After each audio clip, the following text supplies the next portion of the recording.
Hello,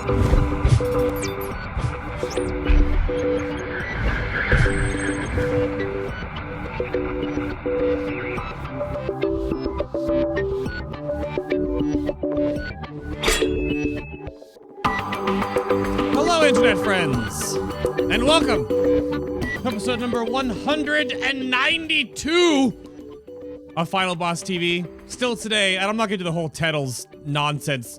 It's just the WoW and Game rating show today. Obviously, that is going to be moving away, but today, World of Warcraft, talking about the Method World First.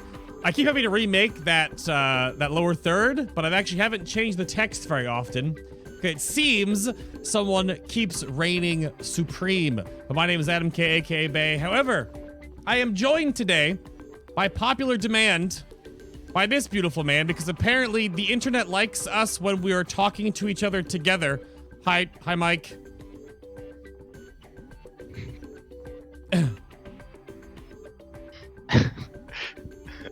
What are you doing? What are you doing? I have an intro to get to, Bowser. What are you doing? What? I was just looking for props. I'll be honest. Bowser Bowser's like, he popcorned the hell out of you. Look at your camera. What happened to you? No, come back. Bowser, Andy. Oh no. It's all good, man. Oh my gosh. Hi.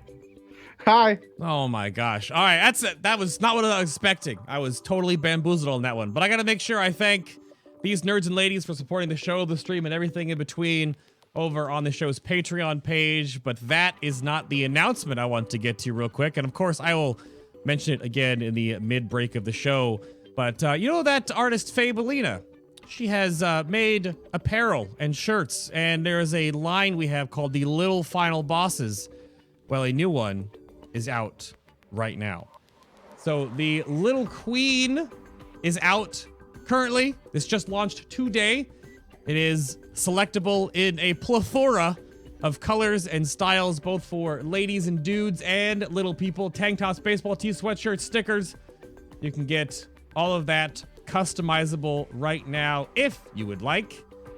That is the Little Sea Queen shirt. This was just posted. We got this figured out today. So you can go check that out. Support the show, the stream, everything in between. Get yourself something physical. And of course, let me keep working with artists like this. And if you're a patron and have been for the past couple of months leading up to this, you will get one already. So we'll sort that out and get those mailed to you very soon. But that's enough out of me. I have a crazy overlay for the show today. So there it is. There we are. We are sitting down with Konah. Say hello. Yo. Hello. The boy, he's in the middle. It's the boy sandwich. That's me. That's you. Yo, what's up? And Narcolies, who keeps sneaking into all the world firsts in the bottom corner there. And there's that guy next to me over there. I don't know who that is. Who's that? I've now got Bowser sat staring at me because I have nowhere to put it. I don't know. What are you doing? I was not expecting you to Bowser boozle me there. Oh, I've got it all ready. Ready? Look at this. Oh, is that a beautiful? Where's that? Oh, that's from Ghostbusters. Is that the Marshmallow Man from Ghostbusters? This is made of cast iron. You could kill someone with this thing. Oh my god. Yeah, it's vicious, bro. Oh my goodness. So I don't know where you want to start. I have sort of the opening bit here, because Mike and I haven't like run a show together, even though I'm just expecting us to like just act like we were at Race to World First. I have some notes, but we don't have to stick to them. But I want to go back. We'll go to Narcolies first.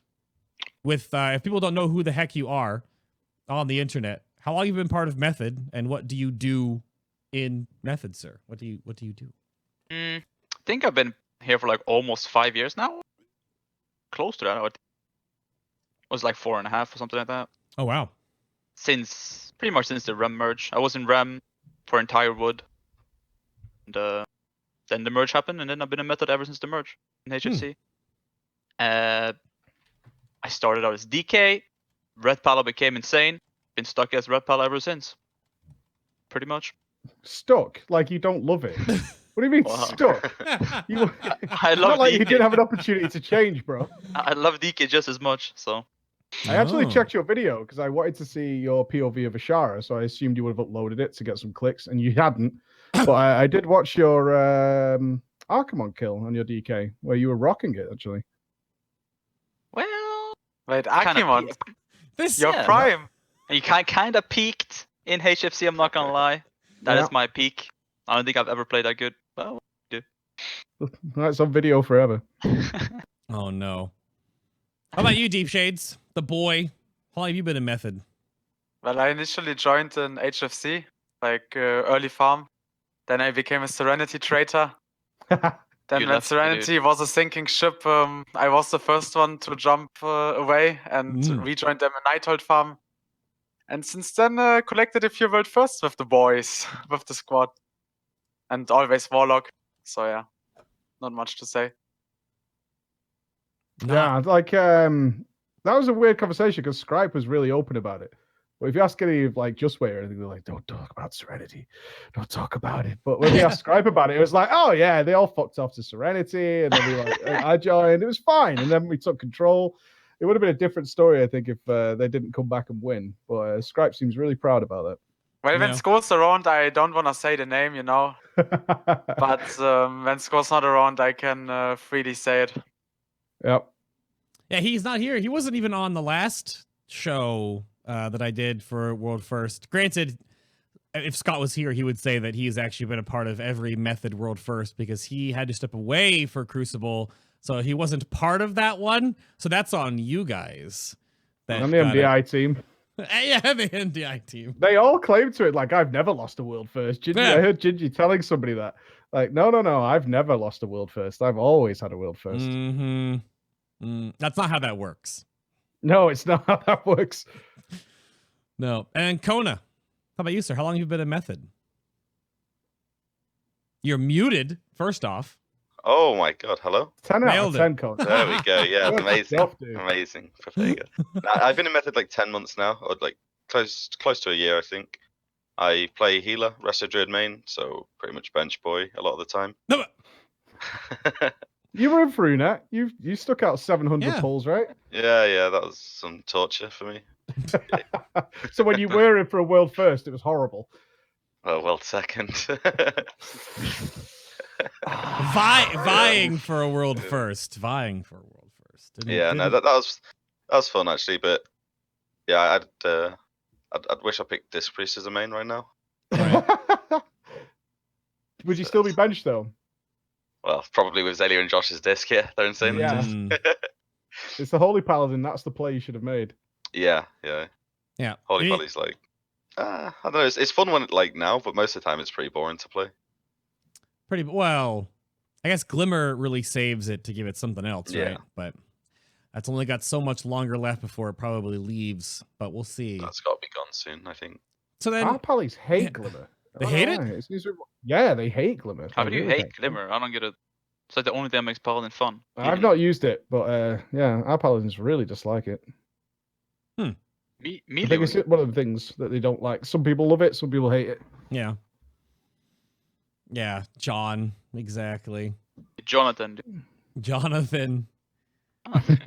How about some honest hot takes then about we're wrapping up here with the race to world first before we get into just like complete utter nonsense that I have. What do you guys think of the race to world first? This was proposed to me in my Discord because when we talked to Fabo and Konah directly at the event, Narcolies was not present in Germany at Take TV with us, unfortunately. Mike was he's very upset because he wanted to go over. So pissed you weren't there. Actually, genuinely pissed when I walked into the room. I was like, "Where's Narco?" And he's like, "He's not here." I was like, "Fuck this, dude! I'm going home." Get me out of here, man! Get me out. Yeah, I'm not doing this with Narco. This is ridiculous. Yeah, he was our boy in London. But you wanted to go over and give him like the double high five after the super huge burst he was doing on all the ads. But we talked about you so much. Yeah, that it was crazy that you weren't there. It was actually irritating because we really wanted your point of view. Because the only other point of view we had was Jimmy's, and his UI is just trashed. So Scribe said the same. Scribe flamed Jimmy's UI in one of the work raids we did. Pretty funny. Not surprised because we can't get any information out of it. It was so funny. It was so funny. It contains nothing but Jimmy and a DPS meter. Everything else is totally irrelevant. Pretty much. So, Yeah. Yeah. So for melee POV, we had Perfecto, which was fine. Mhm. But we wanted more, especially because Perfecto was kind of doing like the kind of boring jobs, right? He was just, was moving around. he's a and stuff. rogue dude, Zug.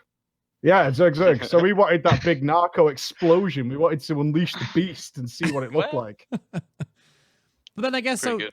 So Narcolies has been. He was at London for BOD, and then you weren't here for Eternal Palace. So I guess I'll go to you first on this one, though. From a player perspective, it's involved in the Race to World First now.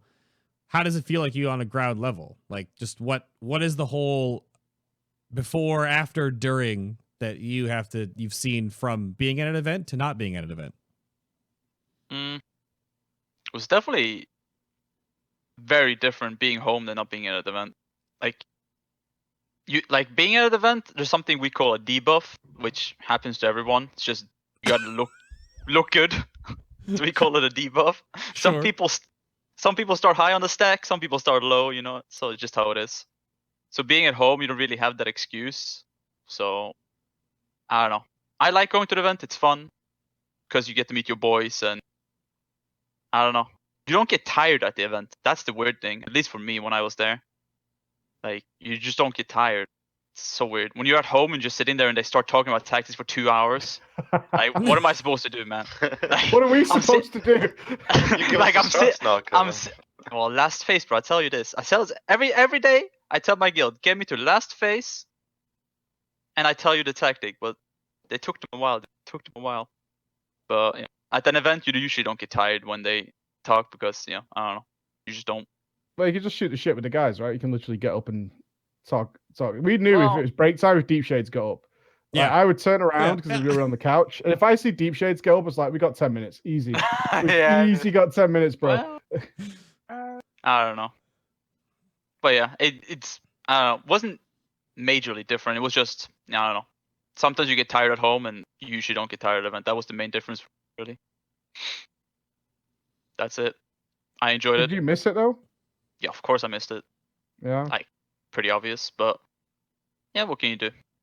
I think this rebel thing, I don't know. Usually we don't get that much information that early on, so I don't know what the original plan was to have people there or not, who not to have and stuff like that. So I don't know.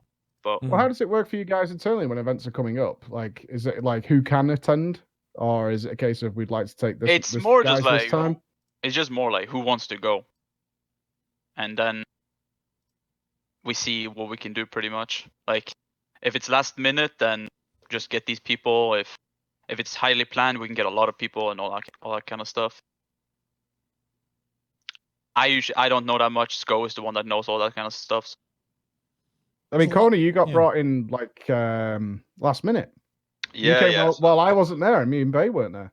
Yeah, Mhm. on the reset, we knew we weren't going to take a rest dread on Azshara. Like it was maybe the 5th healer you took. I think you take another pally before, and that was even before we decided to fully 2 heal. So they just decided to bring me out to the event and help with the casting. Were you straight on the plane when the offer came in? Was it like a message Well- like, Konah, can you come? And you were like, I'm there, bye.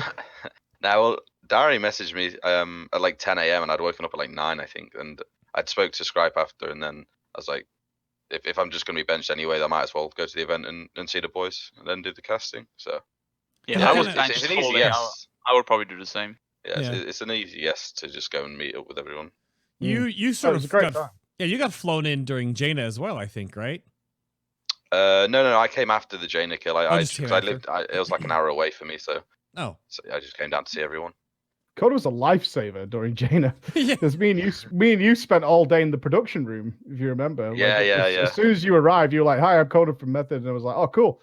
And then we ended up in the production room all day, going through all these clips, just memeing on the guild. Yeah, Mhm. yeah. Whereas Deepshades just sits there like the statue of death.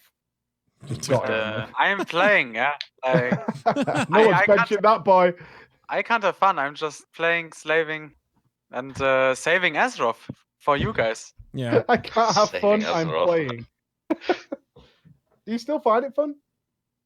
Yeah, of course. I mean, Yeah. progression is like the time of the year, or like in the game that I'm really enjoying. And having this opportunity to go to these events, I can't really imagine it without event anymore, really. Like, Unat was really, really boring. You just sit at home, you can't look like to your left or right, and I don't know, see like your mates. It's really boring. But when you're at the event, you just talk. You in the breaks you talk to the casters or to the other players. When you kill a boss, you see the emotions, and I don't know, I love it. Or even before the raid day starts, you go on the couch, talk a little bit, heat the crowd up. So yeah, for me, it's progression is just a beautiful time. I will say though, you guys' pop off when you killed the boss this time compared to Jaina was weak. I mean, It was weak. weak. When I was there, popped. the pop off was way better. That's Well, all it I'm was saying. just because Meres, Yeah. Zelia, and Scribe were in the other room, and then Mm. they slowly stand up. Yeah. We even got a reaction Fine. out of I don't agree with that. Perfecto reacted this time, which is Perfecto. a huge play. He actually gave a shit this time. He, Whereas, and Oh, yeah, Jaina, last time Perfecto is like, Jaina died, and he went, good job, everybody. That's Yeah. usually perfect. They didn't even include him on the video. That's how low reaction he was. But Perfecto looked like he couldn't believe that we actually killed it, yeah? Like the hand in front of the mouth, and he was like, wait, did it really happen? Wait, which one?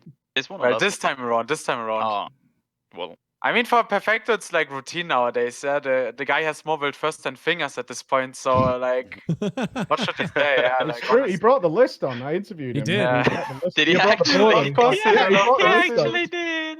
Yeah. Okay.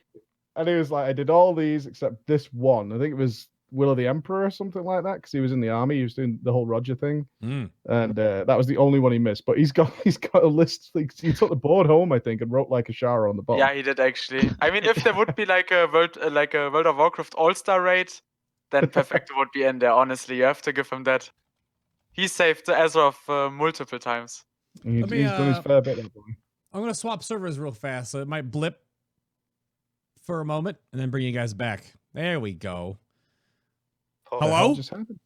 Hello. I swapped That servers. freaked me out, bro. Yeah. Well, I mean, like, people are asking about the pixelation. Yeah. Oh, that's crisp. Oh, yeah. Yeah. There we go. I have wonderful internet. It's not me. No. That's all it's I can say. it's an NA host piping over to 4 Europeans. So I mean, there we go. Double the pixels. There we go. Hi, everybody. Yeah, Right, we let's can start- see you now. Start the show again, guys. Oh yeah, 64-bit. back up. Yeah, just back it up. So, a question that came up in the discussion again in my Discord when I was making the show yesterday is: are there any drawbacks that you feel, or is there this like bounding pressure to keep winning? Albeit some of you think differently about Crucible of Storms and Unat because it wasn't like a full raid race; it was sort of like an extra two-bosser. There was really no like gear progression anymore at that time, which shows how different that kind of a race is compared to the standard we just had with multiple bosses and resets and stuff. But do any of you have any thoughts on the constantly winning drain potentially, or how iffy it would be if you actually didn't lock in? At least you got world second on Unat, but what if it didn't and you fell down? Would that, I don't know how that would affect anything. I don't know who has something about this, go all different times in method, but It's more like it's hard to improve like insanely when you just keep winning and winning and winning, because you see the small mistakes when you keep winning, but when you lose you see like, okay, this was very, and then you try and improve. It's kind of hard to say. We saw a little bit of it on Unat, but on Unat it was more just attendance issues and stuff like that. okay. But yeah, we learned a little bit of Unat, but if we were to lose hard in like a full tier, I think we would actually learn a lot as a guild. The comeback way stronger, because like you saw what happened in Nighthold. Yeah. In Nighthold we got world third, like we got destroyed pretty much, Mm-hmm. and then You we did. recruited, and we got rid of some players. We got in new players. Some people took the game a little bit more seriously. We did more split clears than we ever did. We did more farms than we ever did. We basically did everything way harder and like way more. And in Kill Jaden, just like the guild was just like probably one of the best guilds to ever play at that point and in the game. Like it was insane in Kill Jaden.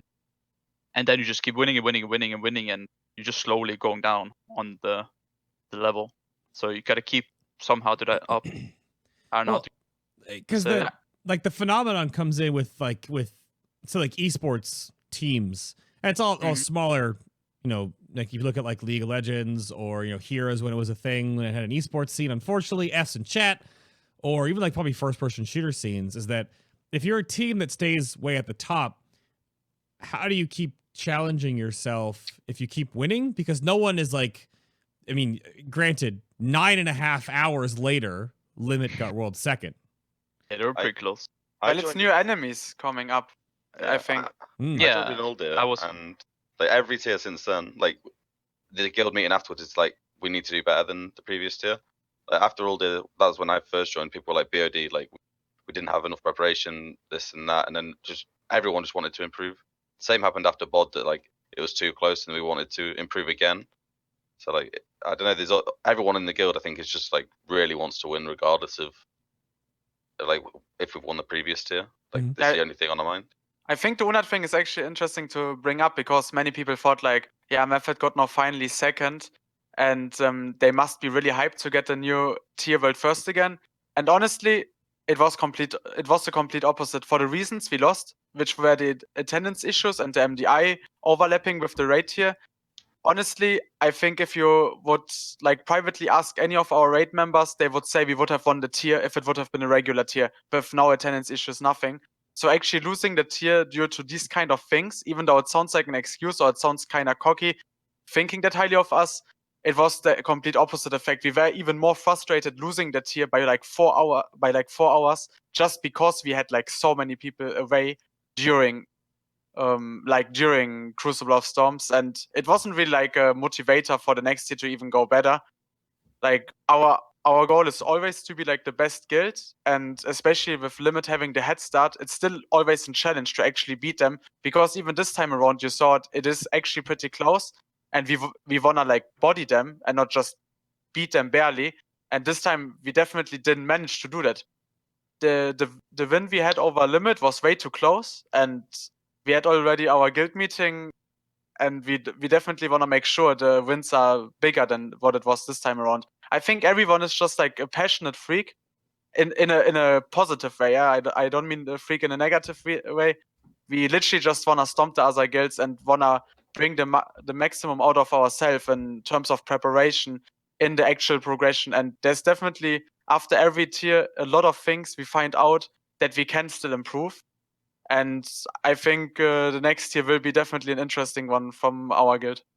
Could I dig a little deeper on that? But risking offending you guys, which obviously I don't want to do, but immediately after Crucible, when we spoke to Scribe, his opinion was slightly different than what you've come to there. So maybe it was a more immediate reaction after coming second, is that he was of the opinion like we needed a bit of shake-up.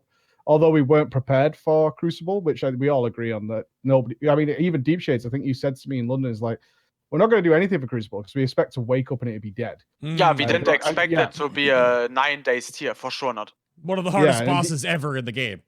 Yeah, but like that's what we said, because it was like, what are we going to do for Crucible as London was wrapping up? And I do think it was Fabo who said to me, he's like, we're going to wake up and it's going to be dead. It's going to be like Halion, like no one gives a toss. But then immediately after it, so we're talking like the same night, I think me and Bay did an interview with the guys from Pieces and from Method, and he said it was unhappy because we shouldn't win because of class stacking. We shouldn't win because of this stuff. We should win because we're Method. And that's what we need to get back. And he felt maybe that we'd lost it then. Is that something that was kind of like immediate frustration because of how Unit had gone? And then once you actually, the dust settled, you guys are like, we didn't go into this as like even an A team. Like, so we shouldn't put too much emphasis on this, and we should go back to our plan for the next raid tier. Or is it something you guys did shake? Was there any internal shake-up where you're like, you know, some of you guys just aren't playing up to scratch at this point, so you need to pull your shit together or you're going to be out? Or was there any of that happening? I mean, we definitely could have played better, and I think that was like everyone in the guild realized that. Even with all the attendance issues, we could have gotten world first on Unat, which is crazy. But overall, I think we still said like in the guild meetings, yo, you guys know we would have won the tier if we wouldn't have that kind of issues. Like the guild management made kind of clear we shouldn't be too sad about it, but we definitely knew we could have still won the tier and we could have played better. Like it was far from a perfect tier, and I agree there with Scribe or whoever said that. Like we should win. Like we are Method, and we should be like the most are now gifted team, especially with the crazy leadership we have.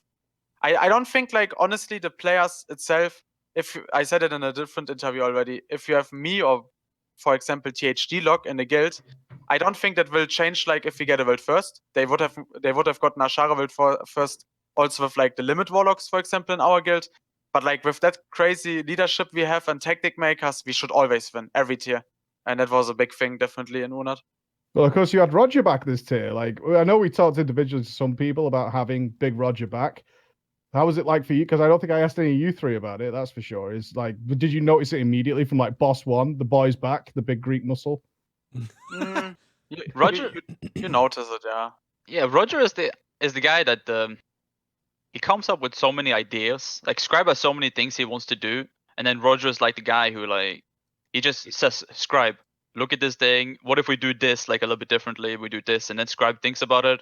Then they talk about it, and then they kind of like come to an agreement of what to do. And yeah, he just thinks differently to Scribe, and the Yeah. way that both when both of their like thoughts come together, it comes up with a strategy. It's like it's insane. Yeah, it's like Scribe has tactic, and then Roger comes with ideas, and then they make the tactic later on together. Mhm. That's usually Yeah, I what think they happens. probably thought it was going to be some conflict there when the guild, when the REM guy, you know, the merge did Mhm. happen. And it was like, okay, so we've got Roger in there, who's obviously a tactics guy. And Scripe was very adamant about being the raid leader. And then Scripe was like, no, we just turned out to click completely. Like, there was no issue at all. Roger's a good guy, dude. Everyone loves him. I love Roger. He's great. He's great. I think he just brings like a really good mood to the raid team and like a mature atmosphere, but he can still meme around with the boys and like everyone. he still get yelled at by Scribe. Yeah, for and memeing. I think a really big thing in our guild is like, especially on Jaina and this last, like on Azshara, we play tactics that perhaps the outsiders deem as not working. Like Mhm. you read MMO champion, man, the Jaina burn strat can't work, the 2 healing can't work. But honestly, I think I can speak for the entire guild. We have so much faith in both Scribe and Roger that like we just believe in it. If Scribe tells us we do this tactic and trust us, in the end we will get out of this as a victor.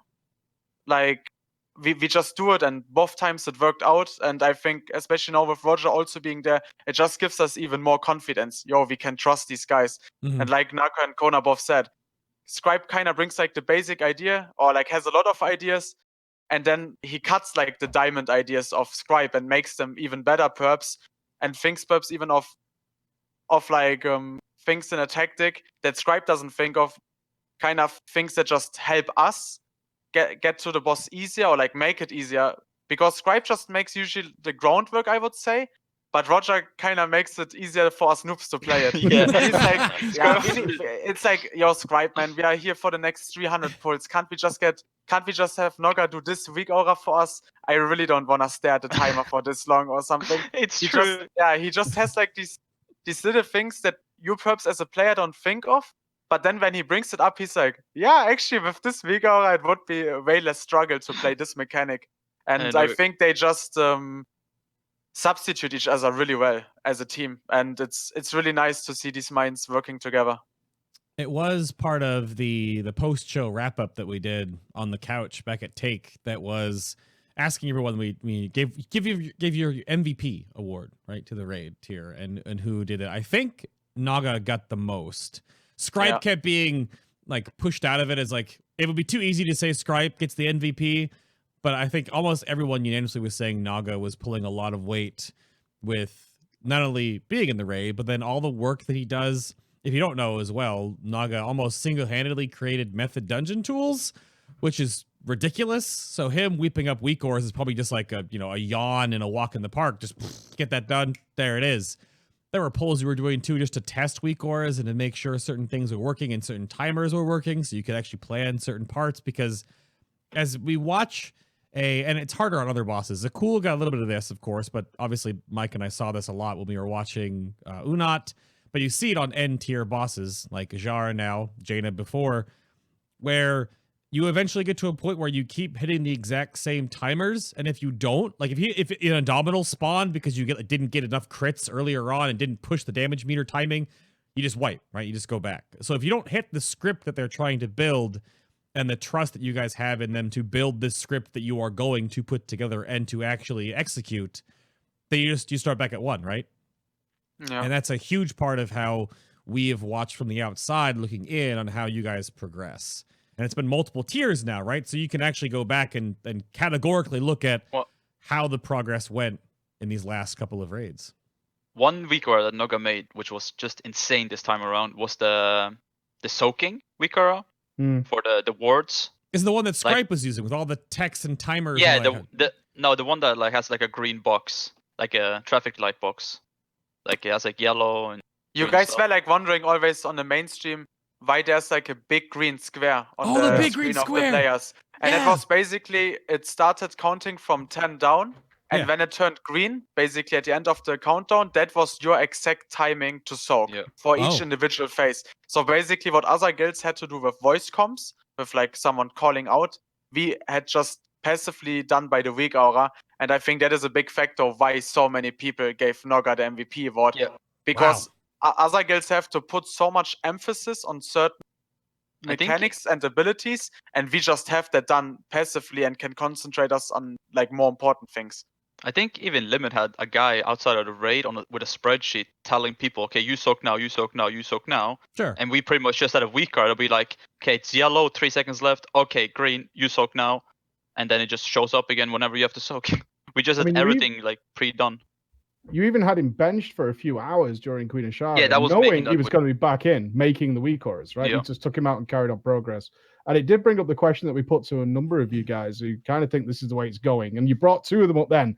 One is the 21st man, which has been a big point of debate for a lot of people who are like, because you can hear it in the comms, and we'll get to the comms in a bit.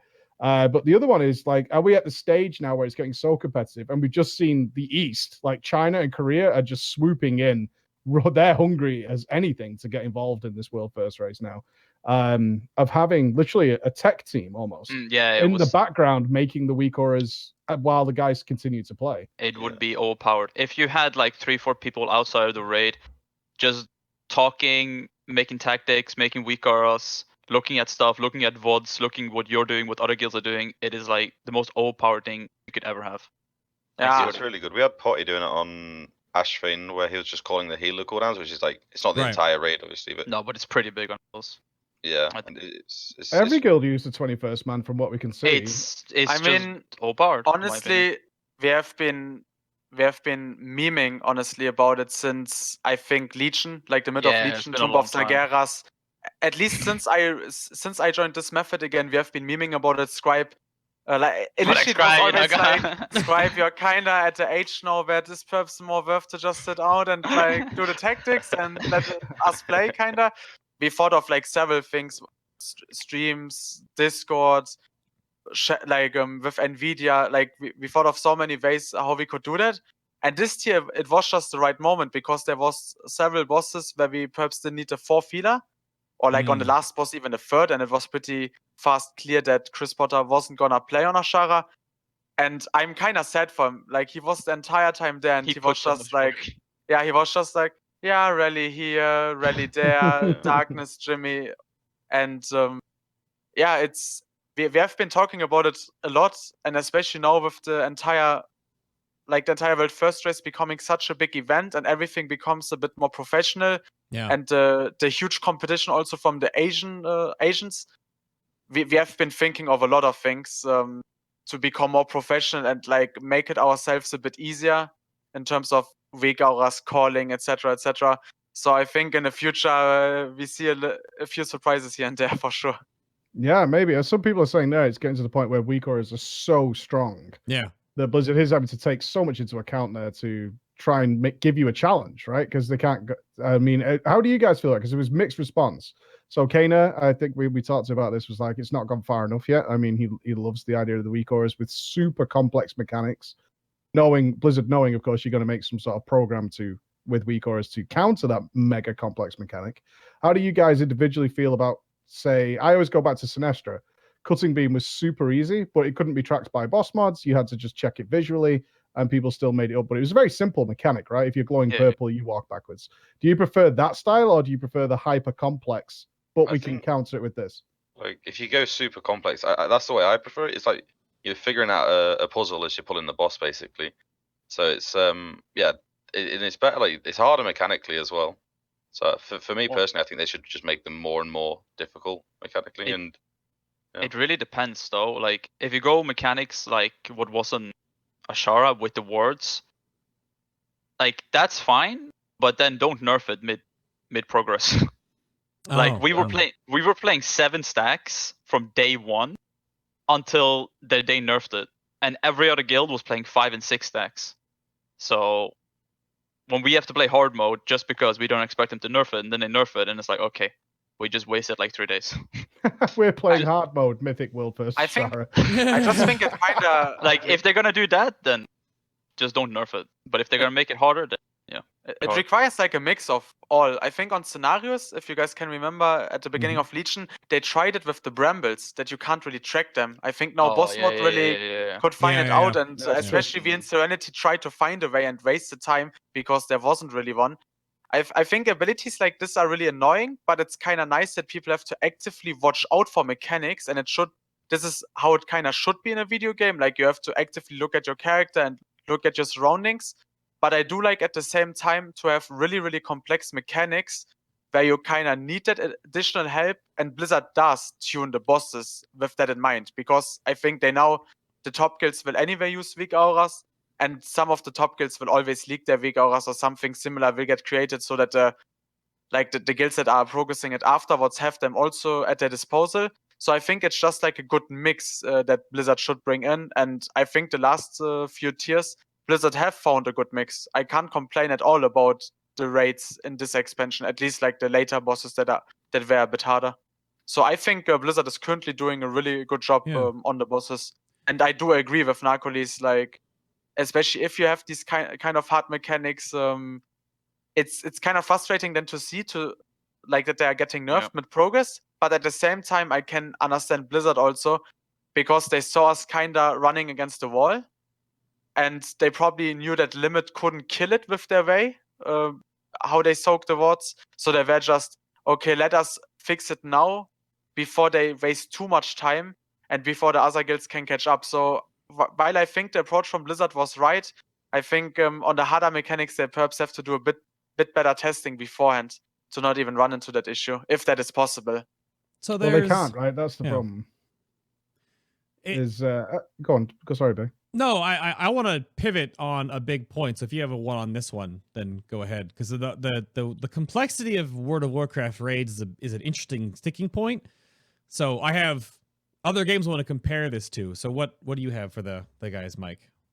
No, I was just going to say that I do agree. I do like Blizzard's decision not to allow us to test the Mythic final boss together, because the chances are so few people are going to see that before the rest of the world catches up, right? So it's kind of important that we do test the earlier bosses, because that's where the stampede's going to be. The last boss, that's not going to happen unless something goes horribly wrong. But when they see a 2-healer strat, I think Blizzard, because they can't test these bosses like you guys are going to test them, right? I mean, this is something we brought up during coverage, is that you guys literally have a recruitment pool that is global at this point. You're from the US all the way to most of Europe. So you have literally the best players on the globe in a 20-man team. So internally at Blizzard, they can't really test that the way you guys are going to play it. So they have to kind of take an educated guess. And I think when they see setups like 2 healers and things like that, they go, that's not what we're after ever. Right. We don't want that. Even in Mythic, where they're okay with, you require a Shadow Priest for mind control, things like that. They're okay with Mythic guilds putting that forward. But 2 healers, that's not what they want. They want, 3 to 4, and they kind of want 2 tanks to be in there. And they're looking at it going, this isn't right. We guessed this is where the guys have ended up, but we need to fix this because this isn't the encounter we wanted it to be. I don't look at it as nerfs, I guess is what I'm trying to say, is more of we're fixing the fight to how we actually want it to be, despite the fact you guys have already played it in a way that, is much more difficult and would prefer it to be left that way. But I think that's why we didn't flame Blizzard this time around. I think even with nerfing the boss, they have done it to such a small extent that it was still a challenging fight. And I mean, you still had to play good. And for us, the good thing was we practiced it harder. So then the change to soaking less stacks was quite easy. And our whole strategy was built around having an easy last phase. But if I look at all the 3-heal tactics, they have to play a pretty long last phase, and it was still... It's like a minute longer. Exactly. Yeah. So it was still hard. So that's why I said even afterwards when I was doing the interview, I think with Preach on the couch, I do think Blizzard has done an outstanding job with this raid. It was really great to see several bosses on a good difficulty, including Ashvane, Zakul, Orgozor, Except and Queen then Score. Azshara at the end. And I don't think they have done big mistakes with the nerfs. Like, I think with what they nerfed, it was the proper things to target, because Yeah. in the past they would have perhaps nerfed the ads HP in phase 3 for like 10 or 20%. But like no, this time around they nerfed the wards a little bit, they nerfed the timers or like buffed them in that case with the 2 to 3 minutes. And I think the boss, how we ended up playing him, had a pretty good difficulty overall. So the And it's point that dying. Oh, yeah. It's weird though. I'm trying to keep up with chat at the same time about talking about how Deepshades brought up that if Blizzard is creating these fights with the fact that you can do so much with this add-on in mind, and they have obviously turned off certain functionalities too, AVR, if anyone remembers that back in the ICC days, that would literally draw on your screen to tell you to move out of something or to sort of interact with the game space in a different way they did not intend for players to have access to. But they have to, if they have to design around weak auras as well, the devs, and I do believe one of the devs that has been open about discussing this on Twitter to some degree, they are designing these encounters to be beaten, right? Obviously, they have to be challenging, but they're not trying to design a fight that just can't be won, which is where we came to that sticky situation with Kill Jaden back in Legion, because there were some overlaps of that fight that just killed you. So they had to obviously make changes because it couldn't be beaten. That's why I wanted to echo that they're I don't like calling them nerfs. Nerfs to me are like with Unat basically being gutted to being not the same fight as it is originally what you guys did for World First. It's a totally different encounter now, right? It just Well, doesn't the even same have... happened to Kill Jaden, if you think about it. Sure. The Kill Jaden, Yeah. I agree with you. The Kill Jaden, Exorsus, and Method killed just got adjusted to a level that is killable by normal humans with the gear that was available for us. What happened Well, that afterwards... would never happen now, right? That would never happen with the World First race. Kill Jaden would never happen now. But what happened after Exorsus killed, basically, when they immediately nerfed literally every single mechanic, that was nerfs. So I do agree with you. But what Blizzard does mid-progress for us is just adjustments. That's why I never understand anyway when people do like these sarcastic remarks under Twitter and MMO Champion, only took like 3 nerfs for them to kill the boss. There's difference between nerfs and actually making the boss possible with the gear available and the skill or reaction time a human can possibly bring. And that's why I'm saying what Blizzard has done, at least in this expansion and also last expansion, was pretty good. And they should just not kill the bosses afterwards, like they did with Unat. I think Unat got destroyed. I think they were just scared that people lose interest because it came so quickly after Jaina, I guess, and many people were still progressing Jaina and they saw how hard Unat was, so they were like, okay, we remove like 2 tentacles, 1 arm, we poke in one of his eyes, so yeah. Yes, but so the pivot point that I want to bring up here now is a bit, this is a, soak it in real quick. Chat, guests here, is I want to bring up 2 other games that also have raiding as a pinnacle activity that are also in a rather large community-oriented limelight, that have streamers and content creators making YouTube videos and streaming all this stuff, right? So right now, Final Fantasy XIV just launched their newest raid, which I believe is called Eden's Gate, and the hardest difficulty recently unlocked, which is called Savage. The overall raid, however, was cleared in 14 hours by a guild named by the guild named Entropy in the EU. Shortly after, within not even like an hour and a half, 2 hours, Nameless in Japan cleared it, and then Free to Play in NA got it all, the 2nd place and 3rd place, within 3 hours after the initial 14-hour release. So the difference here, and why I wanted to bring up Final Fantasy XIV real quick, and the button hook as well, is there are some boss mods in Final Fantasy XIV, but not really. Additionally, another big game that has raids as a pinnacle activity is Destiny 2, which I partake in quite a lot of. Destiny 2's biggest raid they've ever launched arguably was The Last Wish, which was where you'd kill this giant big space dragon. This was cleared by the World First team in just shy 19 hours after the raid launched. Now, differences in sizes, obviously different game interfaces, and different amounts of weak auras or boss mods or whatever have you, right? But these are pinnacle activities in other big games, and including Destiny 2 in this now because they are embracing the MMO tag finally. It's still a raid, right? It's a larger than group based activity. It's going to be the hardest stuff you can do in the game, arguably, depending on what you do. But these games, again, 14 hours for Final Fantasy XIV's newest raid. Poetic enough as it is. 19 hours for the most recent, biggest raid for Destiny 2. But what are your thoughts on WoW's pacing? Because it took 11 days to get down Azshara. It took about the same to do Unat. So there are certain bosses like Kil'jaeden that are, 2 full resets, like 27 days to do this. And that's multiple resets of the game. Does WoW's pacing, is it a little bit too difficult? Or I think it's good. How many bosses was it in Destiny and Final Fantasy in the raids? Destiny's sort of like, they're not bosses per se, they're sort of encounters. So it's like, and it's not mechanically intensive, so you sort of have to figure out a puzzle, and then you just beat the boss like that. You're just basically fighting waves of monsters while you're figuring out a puzzle. Yeah, I'm actually watching the kill right now. And in Final Fantasy, the Eden's Garden, how many bosses was that, Bay? Do you know? Eden's Garden, I don't know, because that's the weird part, is that there are like levels of raids in Final Fantasy, because on this huge document that has been coagulated, there is E1S, E2S, E3S, E4S. I don't know about it. There are 4 bosses. Okay. There are big summons, right? So that's what I guess the 1, 2, 3, and 4 are.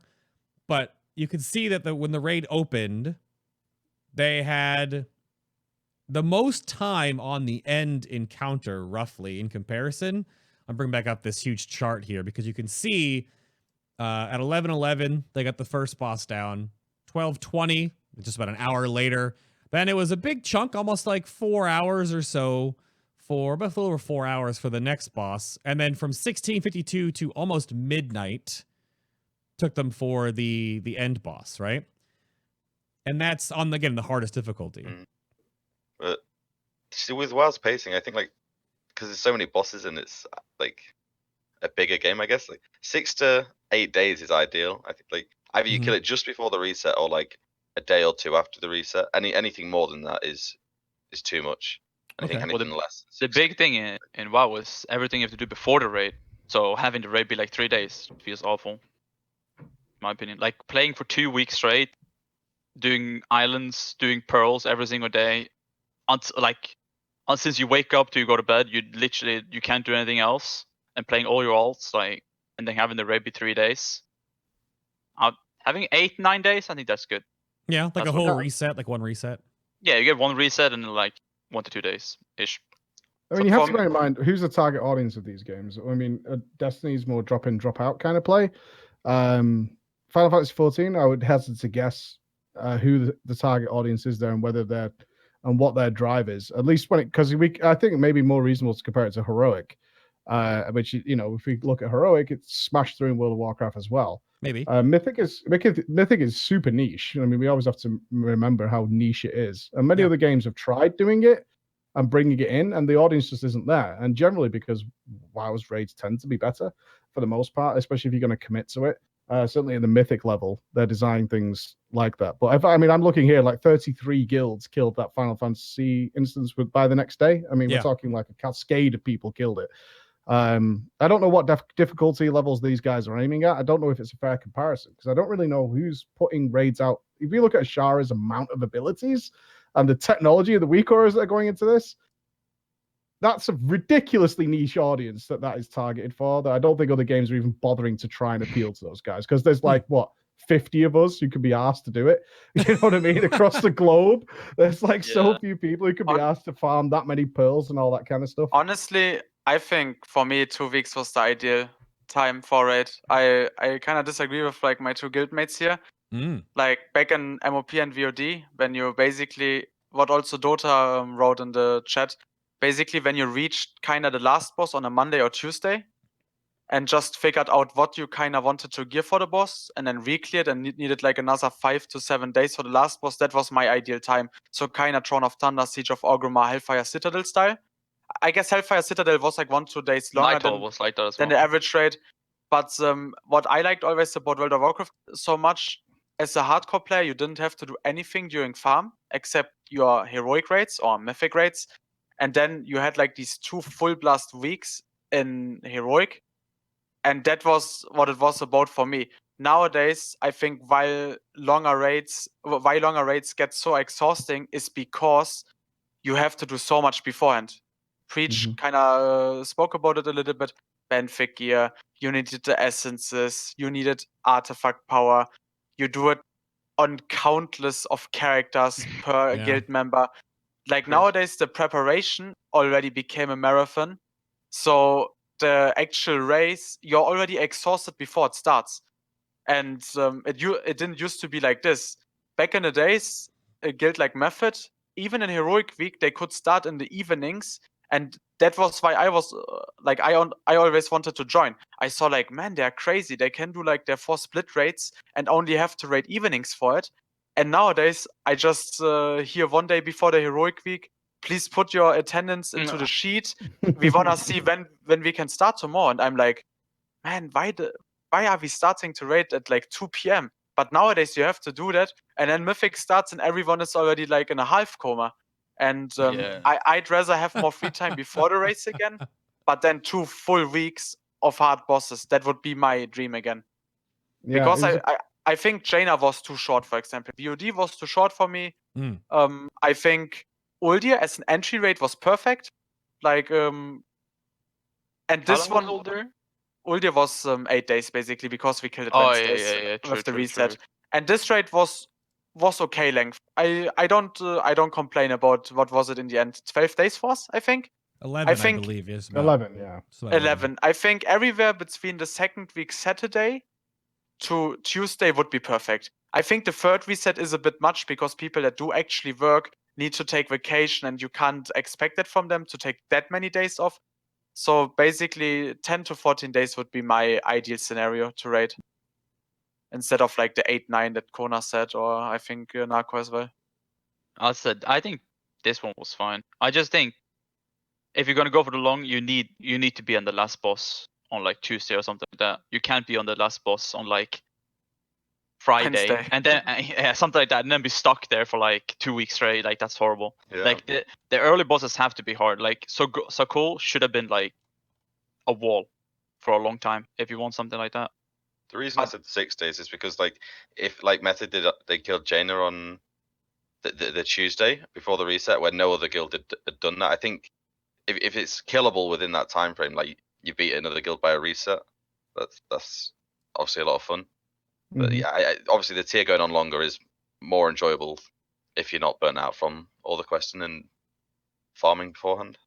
And also to get like to your initial question, I think compared with other games, it's fine. Like I think World of Warcraft is just the most established MMO out there with the most players.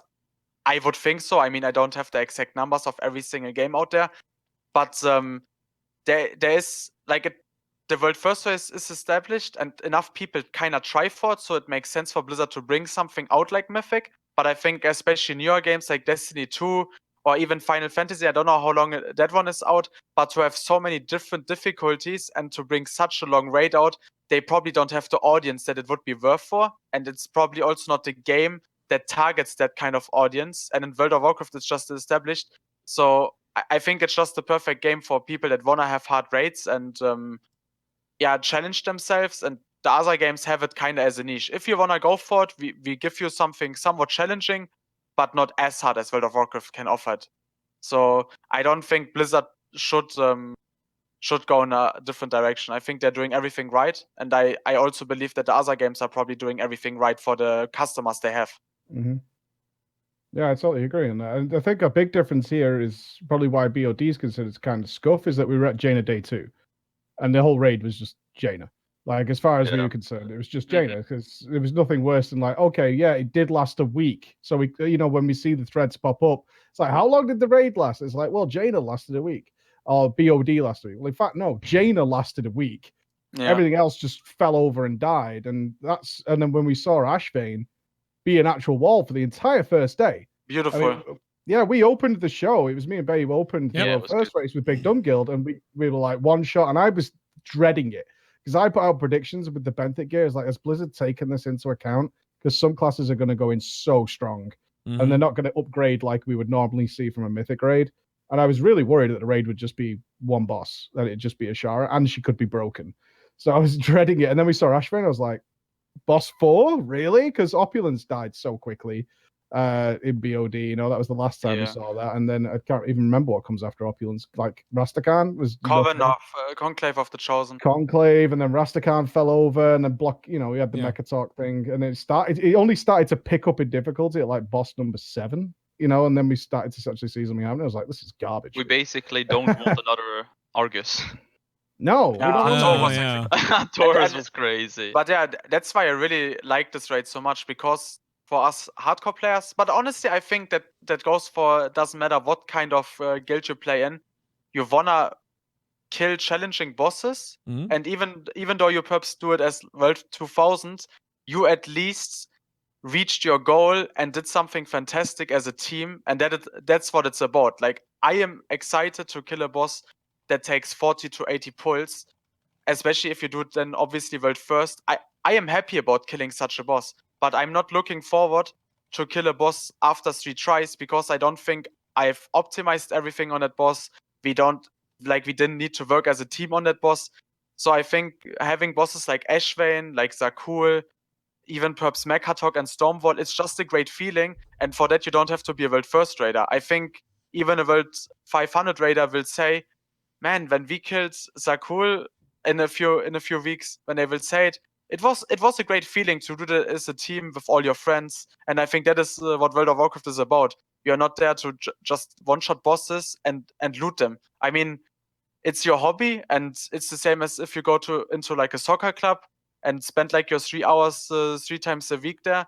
And that's the same for me with raiding. I want to kill bosses, and I want to improve with my team and reach the goals we have set for ourselves.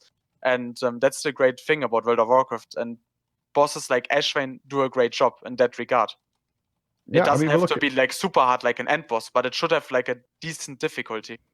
And there's good progress on it as well. 520 guilds have now killed Ashvane, which seemed like a major gear check, but we're only a couple of resets in, and it's starting to fall over for guys who are having that bit of extra gear than you guys had, because you guys did it without even crafting, which was insane, by the way. Yeah. But then we got to Zakul, and it's like, yeah, guys haven't even crafted their gear yet at 440. I was like, that was crazy. Yeah, what are you doing? Go and craft your gear, honestly. He's driving us crazy here. Yeah. Just go and get it done.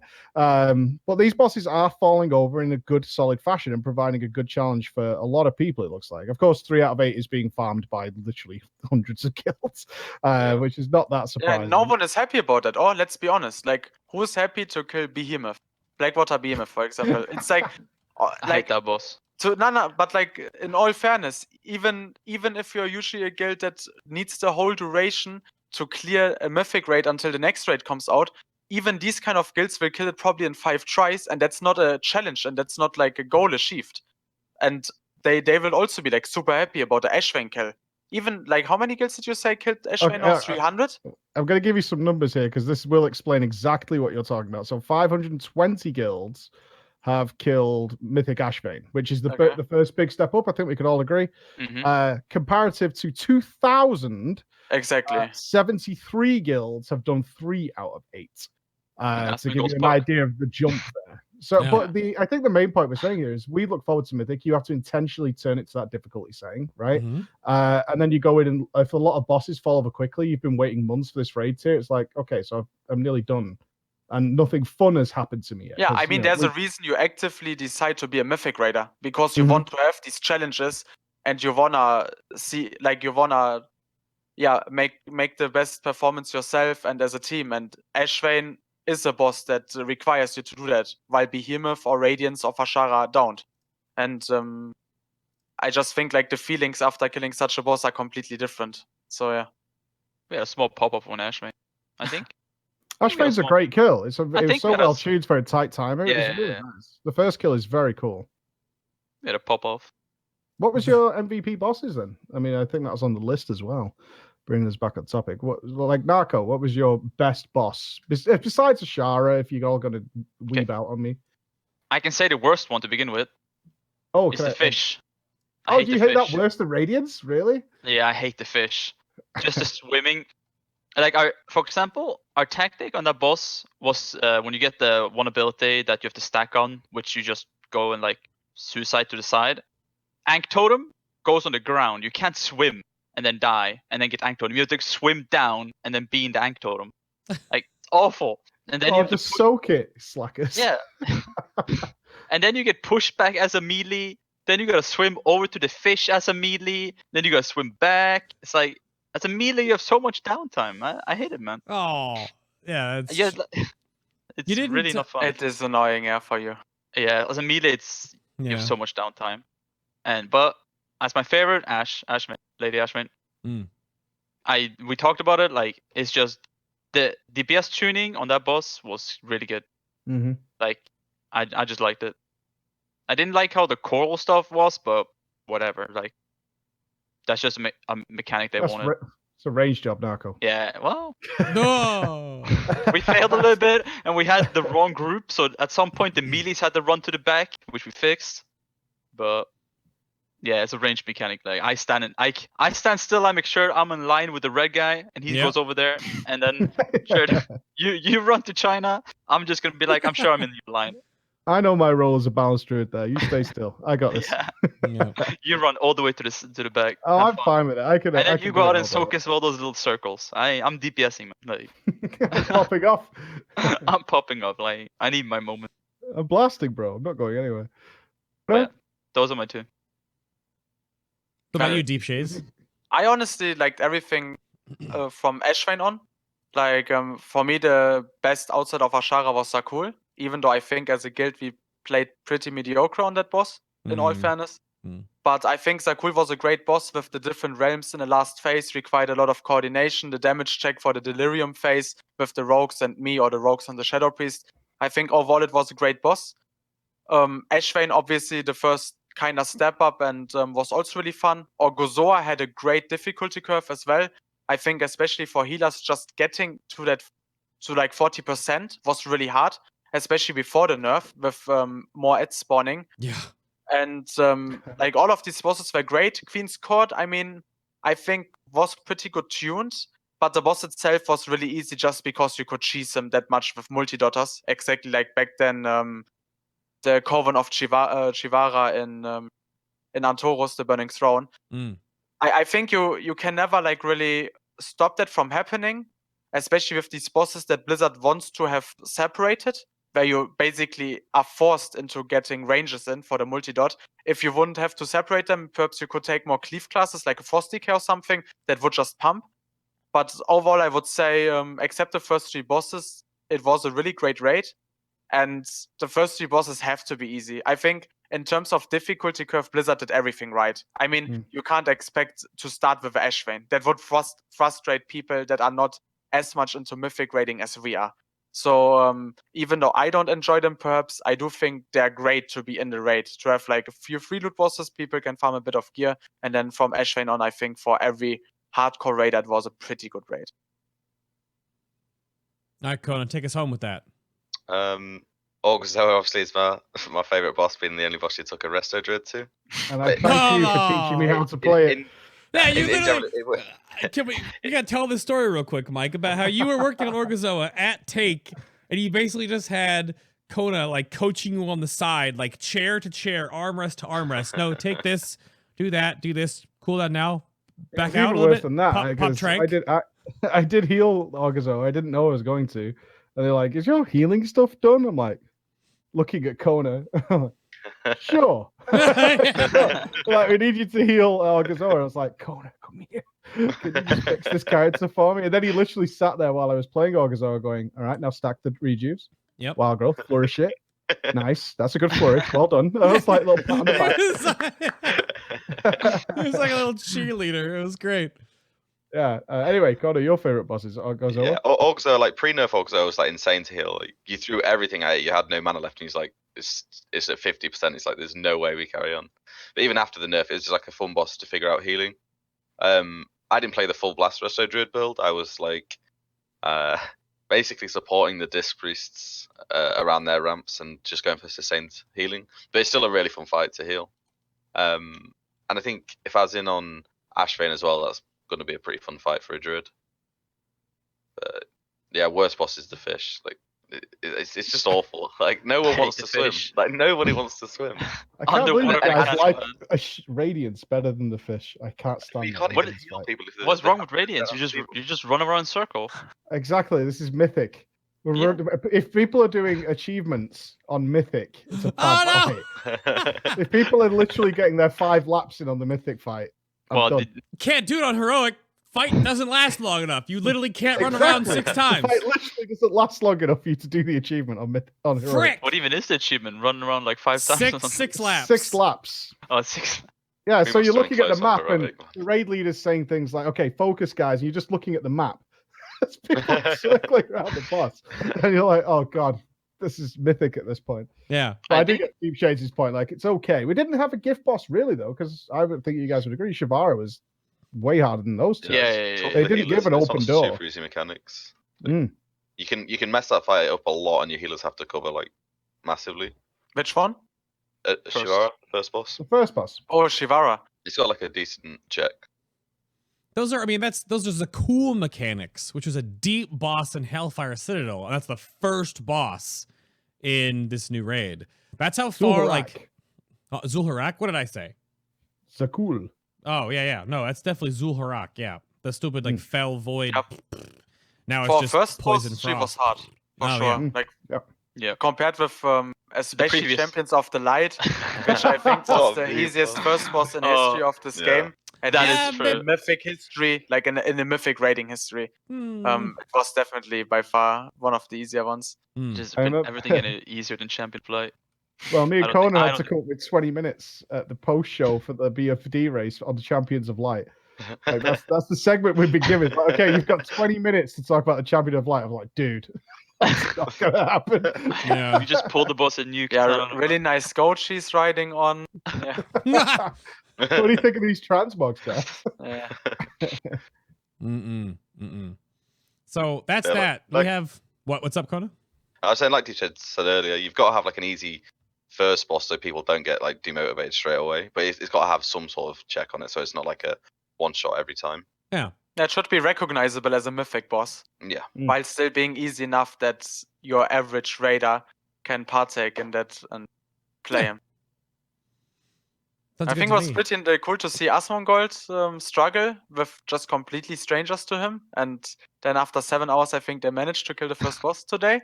7 I mean, hours. I mean, That's a he long just raid. took people, I think, from the stream, and like they actually tried, and they didn't just give up. And I think it was cool to see how happy they could be about just killing the first Mythic boss. Yeah. That must That's have been such a good feel. Yeah. It's pretty neat. dope. I think the last like little end cap to that before I take us on to the little mid-show break, you guys can have a quick little walk around if you need to, and then we'll come back with just some quick chat questions, is that there are certain degrees that Blizzard seems to be at now with their 8, 9-ish boss raids. And do you like the sort of more almost compact raids, like the sub 10 bosses, or do you want something a little more sprawling? I don't think we're ever going to see a raid again, personally, that is like Siege of Orgrimmar with 14 freaking bosses. Because then they have to always have so many more like gimme bosses, because the first half of Siege got dunked. Whereas now you can like the first 2 or 3 of a raid get kind of dunked, right? But do you which do you prefer? More bosses More. with like yeah, Yeah, like for sure. Well- I think more. As long as you've got skips, more's better. But like the skips not being there at the minute's a tilter. Like you can't even go to Jaina without reclearing the entire raid. nope. Up and downs, man. Farming 14 bosses every week, multiple raids. I don't know about that one, Beautiful. dude. I don't know about that one, dude. Now that we go more hardcore than ever, like I don't know. 9 to 10 11. I think 10's good. 10? Yeah, that's good. Yeah. Like, yeah, for me, 9 to 11. I mean, it's like you said, kind of in Siege of Orgrimmar, especially the first half of the bosses were pretty much free loot. I think first day of Siege of Orgrimmar, they cleared up to Tok or something like Yeah, this, they did. which was Yeah, the 9th, 10th, 11th. I can't remember, honestly. It's so long Yeah. ago. But they pretty much cleared 75% of the raid already. Or 65, something like this. So more bosses doesn't mean like more content necessarily. So I think this time with 8 bosses, they've done a pretty good job with the difficulty of them. But there could have been like one more boss kinda that is on the skill level of like Orgozor, Queen's Court, perps. Would have been nice. Just like another like 3 to 6 hours that you perps spend on a boss.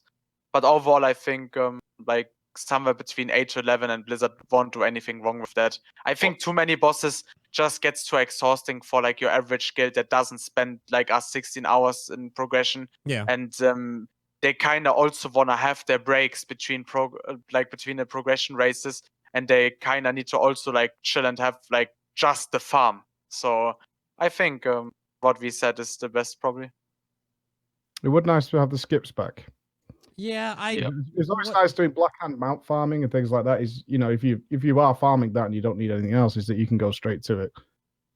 It was great for sure. Also for boosting purposes. I'm not, as a guild. It's always and even the way they did the Antorus is where you could, you know, you still had to do like the first boss and then you could skip to later and you still Thank had 3 God. or 4 bosses to do.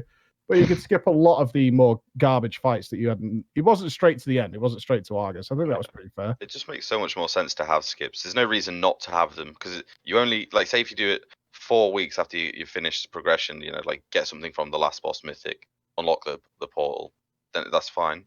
But like when you're 10 weeks deep into farm or even more, you don't want to be killing the like champions alive or something like that.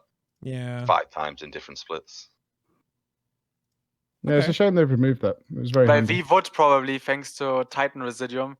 But your average guild, your average guild that perhaps just wants to get the mounts for people, not in Queen Azshara's case, but generally, that's why the skips are just so great. Because now comes the point. Like a lot of people in our guild don't have the Jaina mount. Some people don't care about whatever. Like for us to help those people get the Jaina mount, we gotta run the whole instance.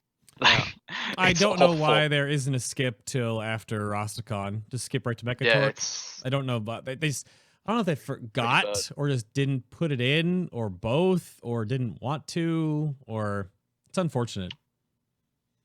It was probably because people were boosting so much because they could clear so many. I imagine that's probably been part of the issue. Is people the jumping cooldown straight to mount clear was like massively boosted towards the end of Legion. Yep.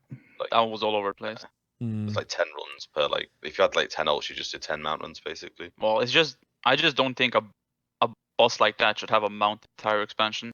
When the last raid comes out, I think they should do it. That's have Should some or like, reduce it to the low drop rate, which is I mean like reduces like percent. Oh, yeah. Well, that was always something that bothered me in PvE. That basically the mounts were obtainable the whole expansion 100%, while a PvP mount, for example, is just like seasonal. Then it gets completely removed. If the completely the complete removal is the best thing, I don't know. It makes it at least exclusive, and you can be really happy about it. But if it would like immediately go to low drop chance in PvE as well, it would just make it something special and reward the people that actually pushed for it a bit more. And nowadays the PvE mounts you just see everywhere. Like doesn't matter if it's invincible, if it's the Jaina mount. Like you go into a capital city and you just see them flooded with mythic and boss mounts, which makes it a bit sad because some of the models are really unique and cool. Gul'dan, Jaina, Invincible. And it kind of is sad that the exclusivity is gone, because I do like things that not many people have. But perhaps that is just me having like a superior complex or something. I don't know. I agree though. Snowflake, man. Wow. It's those shoes you're wearing right now. Shades. Look at this elitist. What can I do? Yeah. Well, they didn't get anywhere with the famed Slayer thing. I think they were trying to encourage people to take part in that, but I Put don't think maps it's on really that. paid off. Yeah, it didn't Look, do anything online. and And it it's don't four, make- Yeah, it didn't help out times at the all. same title. Famous Slayer of Azshara, famous Slayer of the Harbinger, famous Slayer of the Butterfly. Like, Making It doesn't help that it's not a specific as nice well, title help. anyway. Yeah. So long. It just looks so dumb. It looks like you did that Malkara. The Jaina title is really good. They're internal. Give me that. All I need. All right. yeah, that's true. Do we have that? Is that a thing? Yeah. Yeah, the Do you- Eternal is the initial title, like just Yeah. from Mythic Azshara. Jaina. I don't Oh, even know what alright. the Do I what is the have Jaina that? title even. No, Jaina didn't have a title, I don't think, but Azshara did. Didn't- I'm pretty sure Jaina Oh. didn't have a title.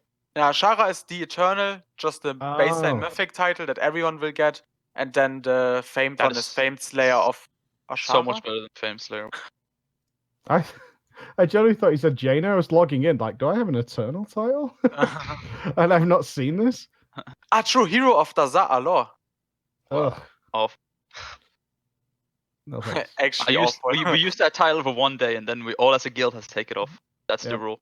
I never One even day turned it on. you get 1 day and then turn it off. Yeah, get me out of here. Oh, gosh. All right.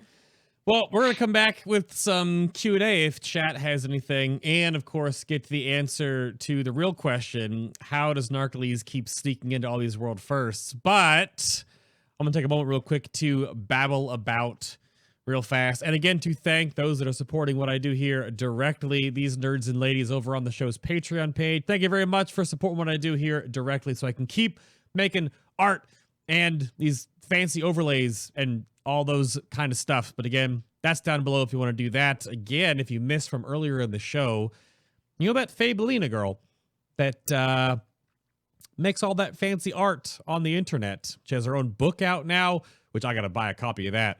But she has a line of shirts that we've made called the Little Final Bosses, and it's been a while since we've had another one. Oh, wait. A new Fabelina design has just dropped today, which is the Little Queen, which is a Little Queen Azshara. Of course, it is in all the different types. You got a whole bunch of different t-shirt options, of course. You've got tank top options, you got baseball tees, you got sweatshirts. It is also in sticker form if you want to buy it and slap it on your laptop or so. That is up to you. So you can go check that out on the Designed by Humans link down below, either here on the stream or, of course, on YouTube. The link is down there. And then if you can grab is Little Arthas. You got Ragnaros, you got Anduin and Greymane. We have our Battle, our Azerite Days shirt, which is Gorillas themed. Got a whole bunch of other ones there. We got the Jaina and Kindi one, the Eridar twins, Sylvanas, Lillidan. That's his name. It's Lillidan because it's Illidan, but he's little. But those are all the ones that have Fabelina has put together, and a couple others that are down there. And that goes to support me and doing the fact that I can keep making the show and keep commissioning art for you guys to wear on your faces or wherever you wear shirts. I don't know where you wear shirts. You could wear them wherever you want. I'm not going to, it's 2019. But if you're looking for bits and bobs and computer parts and pieces, of course, if you have not been here for a little while, FinalBossTV is also partnered and sponsored by Corsair. I'm going to be doing my huge Corsair build hopefully soon enough because I've been gone and sick and tackling everything else. But that is a big part of how you can support what I do here as well. If you don't need a shirt, but you need anything that Corsair may or may not curate, Origin just joined the Corsair family recently too, so you can basically put together literally everything you want. And click the links down below again, YouTube or right here on Twitch, and you can support what I do here to keep the show happening. The spec shows are, of course, back on the horizon, and we will be starting back up again. I don't know which one is next because I have to double check with guests' schedules, but a way to keep making sure that I can do the world first interviews and the spec shows is Corsair, Elgato, or again, of course, the little final bosses that Fabe and I have curated and put out there. So those are the links. Those are the stuff. Oh, it literally pops up in chat right there when I'm talking about it. But that's all out of me. If you didn't follow the raid race, though, here's something you should bookmark. I brought this up once, and it was actually asked during the show. is that on Method's website, pop over here real quick, method.gg, if you go up here to the raiding tab, they have the huge raid history, which I'm actually going to look at that just a moment. I want to see the new entries. But the raid progress tab, this gets curated every single race to world first, and it does categorically put together everything that gets sort of smushed together. All the different tweets, all the different comps, all the different clips, all the different highlights. A lot of Scott's forehead, apparently. And again, the raid history tab here. Let's go over to Battle for Azeroth. I want to see the new entry here because I haven't seen this yet. And we're right down here. So they keep up with how long these raids last, and you can go all the way back because you can go back to the top here, back to Burning Crusade, Wrath of the Lich King, Vanilla, if you want to go take a step back in time. But those are resources, and I'll link them down below, of course, as well. But yeah, I wonder who has more forehead, me or Scott. Probably Scott or me. We're probably pretty tied. But that's all that. So, Narcolies, are you ready for the question of the day? I'm ready, dude. How do you keep sneaking in to all these world firsts? Because you don't start in the composition, but suddenly there's like, they just throw the red pally in there, and then the boss dies. Well, it's different per boss pretty much. Like you get brought in for a certain reason, and like let's say for this it was because last phase damage, a wing adds, and bop for beckons. That was like the main reason. Wait, like red pally. Bop takes off beckon? Yeah. Yes. Yeah. Wow, Didn't you commentate us 300 tries? We didn't know we noticed, but I never brought it up. We never had Narcolies POV, yeah. Like for example, the first beckon in phase 2, when we're like really heavy DPSing with everyone has cooldowns up, I always beckon the first DPS so that he doesn't lose any damage. Huh. And then in last phase, there's a very like you just baited, and then there's a beckon that happens, I think. And then I always bop the healer that gets the beckon, so that he can move with the group and top everyone off, because I think there's a lot of damage happening at that point. That's a very good bop. I mean, utility though. Yeah, utility, and then you have a lot of off healing. You have wisdom, which is a big one on healers. It wasn't that big on this boss, but I think it was pretty big on Jaina, if I remember correctly. Oh. But I don't know. Usually it's like this. I always say that we always ask everyone like, what can your class do this tier? And I always say, I'm gonna pop off in last phase.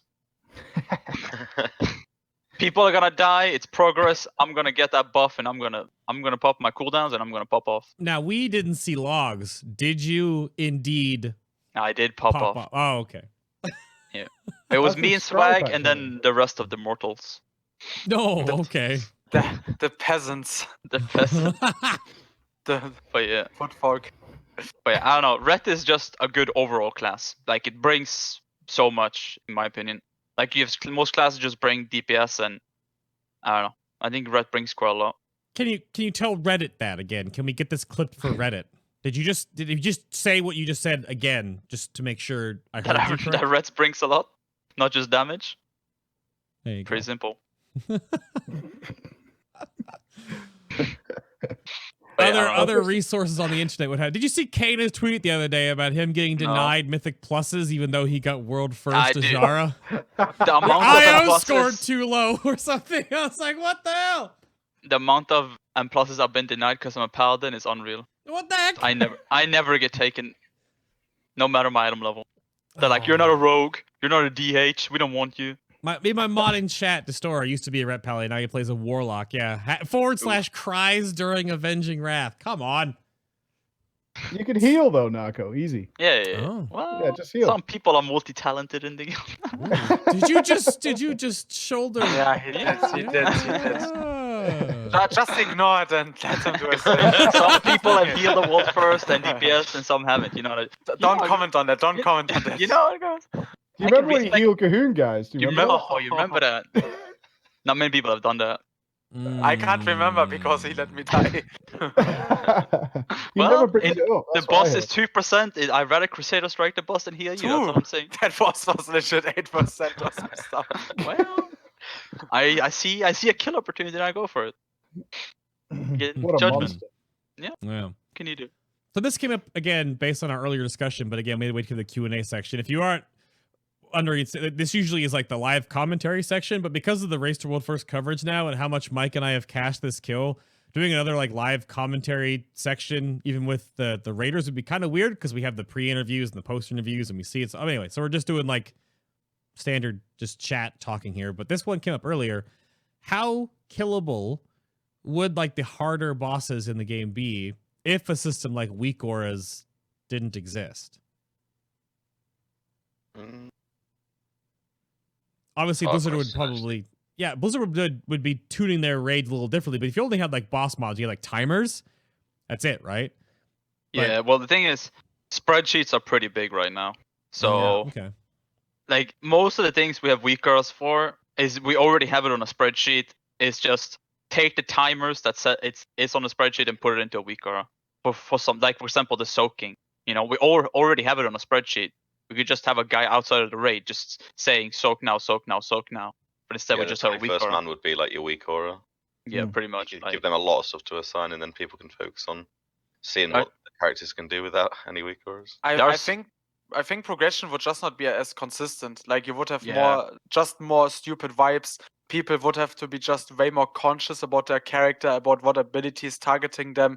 If a spear targets you, if you got a certain debuff on you, like people just have to be way more conscious, and there would be way more fail potential. So bosses would just take probably double the amount of tries because you would wipe to stupid stuff. But they would be still killable. But then Azshara would easily take perhaps 700 tries, so Unat would take 1.5k tries. And I don't know really if that would be more enjoyable to play. So, yeah. Please, Blizzard, keep me my weak auras. I actually don't like weak auras, but that's... I love it. Sug. Yeah, you're an uk. Oh my gosh. Come on. I hit boss. No. But he hits it hard, though. That's what you've got to remember. He hits that's it really hard. Even harder when other people die. Exactly. I love it. I'm hovering over that lay on hands. I'm like, well, I have wings soon. You know, I wouldn't mind it. You know, I'd rather lay on hands myself instead and then get the damage buff. You know how it goes. So, Konah, give me healer POV. Any abilities from any past expansions that you'd like to see added back into the game? Healers? Yeah, I'd say the Resto Druid mushroom that you'd build up healing in it and then explode it. That was like a really fun. Oh, even Mike gave you the fists, yeah. This guy knows. The removal of mushroom in all. Oh. Yeah. But way back when you could cast Starfall, you remember? Back in in the day. Yeah, the mushroom's like my most missed ability for a druid, I guess. Yeah. I'd never played other healers until this expansion. Do you still life bloom 3 times on a tank? No, it's just one life bloom. Oh, it feels bad, man. Yeah, losing that life bloom. Yeah, that's another that was a bad feeling.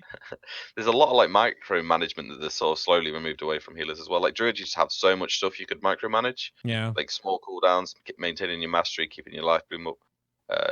Your efflorescence and life bloom's still there, but like stuff like that make healers more complex to play, or give them more reasons to DPS. So you've got like I don't know.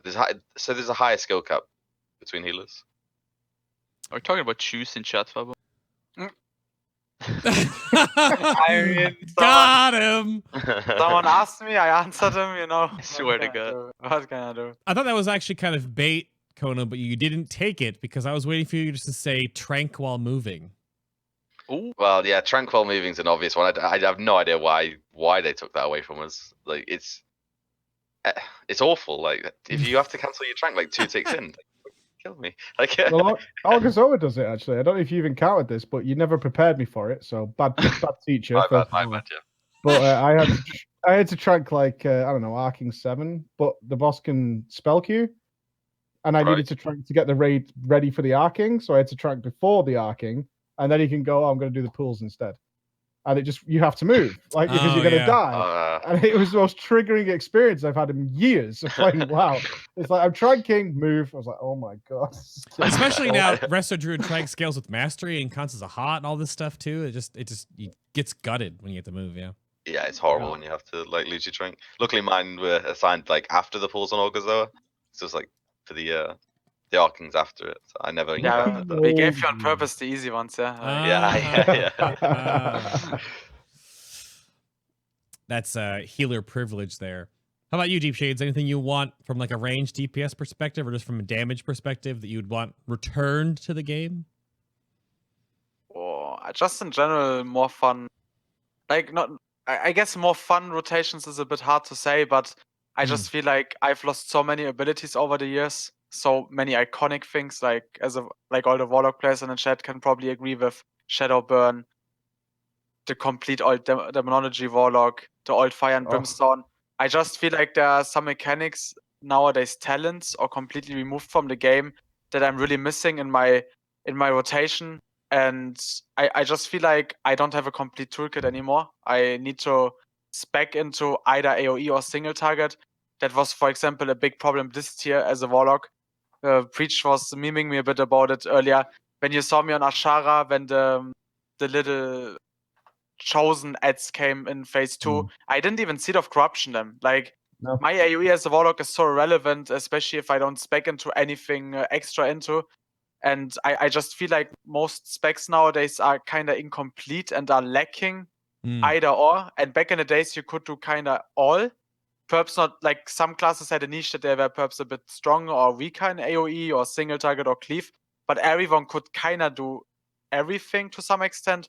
And nowadays, I just feel like gutted, at least in my Warlock. And that's something I'd like to, just having like more ability spec, more fun. But yeah, I kind of have given up on that. So. Oh, well, we're Even hoping I that. stole it all. Yeah, we're hoping that Oh, yeah. 9.0 is the great like anti-prude is what people were hoping for, but we'll. I mean, let's be honest. Everyone that has played once the Warlock, no one can tell me they don't miss Shadowburn. Like, just seeing the slow percentage ads, sniping them, getting the shards back for it. It was just something that made fun and rewarded you for good play and good reactions. And nowadays, I feel like I don't really have that anymore. So, I don't know. Just going into meta, leaping in, popping immolation aura, and just watching the world burn. Hate Yeah. Good times, man. Good times. There's many things, but yeah. As long as I have cool raid bosses, which currently are provided by Blizzard, I'm fine. Because for me, I would always say like the class that you play makes obviously like, or decides on how much fun you have, but also obviously the bosses. And as long as I have either or, I will not complain too much. But when bosses also turn to be weak, like in BOD for example, then I will kind of riot. Yeah. Oh my goodness. Drewish in chat right now with a little bit of the spice. And but Narcolies, what about you? From a melee perspective, anything you want to see returned to the game? It's more just like they remove some stuff, but then they keep some stuff. So let's just say straight up, they remove auto bubble, but then they keep cheat death for rogues. Oh, yeah. Why do they do that? And then the same with purgatory. They removed purgatory for DKs, but then they kept it for the other classes like fire mage and so on stuff. So it's, for me, it's just more like, if you're gonna remove something, you remove it for every class or just keep it for every class. That's more for me. Like, I can go into like, say, small stuff like give me back 20 yards Divine Storm, give DKs back AoE Death Grip, like stuff like that. But for me, it's just, why is Feint still in the game? Can you remove Feint? Wait, that took a turn. Why is Please, I swear to God, remove Feint. No one likes it. The rogues hate it. They don't even press it half the time because it's DPS loss. Oh my, yeah, but they definitely do that, yes, or Yeah, don't so- do that, I suppose. I I don't know, died just- of something. Why didn't you hit Fate? Yeah, I don't know. It's just, I don't know. I just want certain stuff back. For me, it's not. I'm not like Fabo. I haven't played.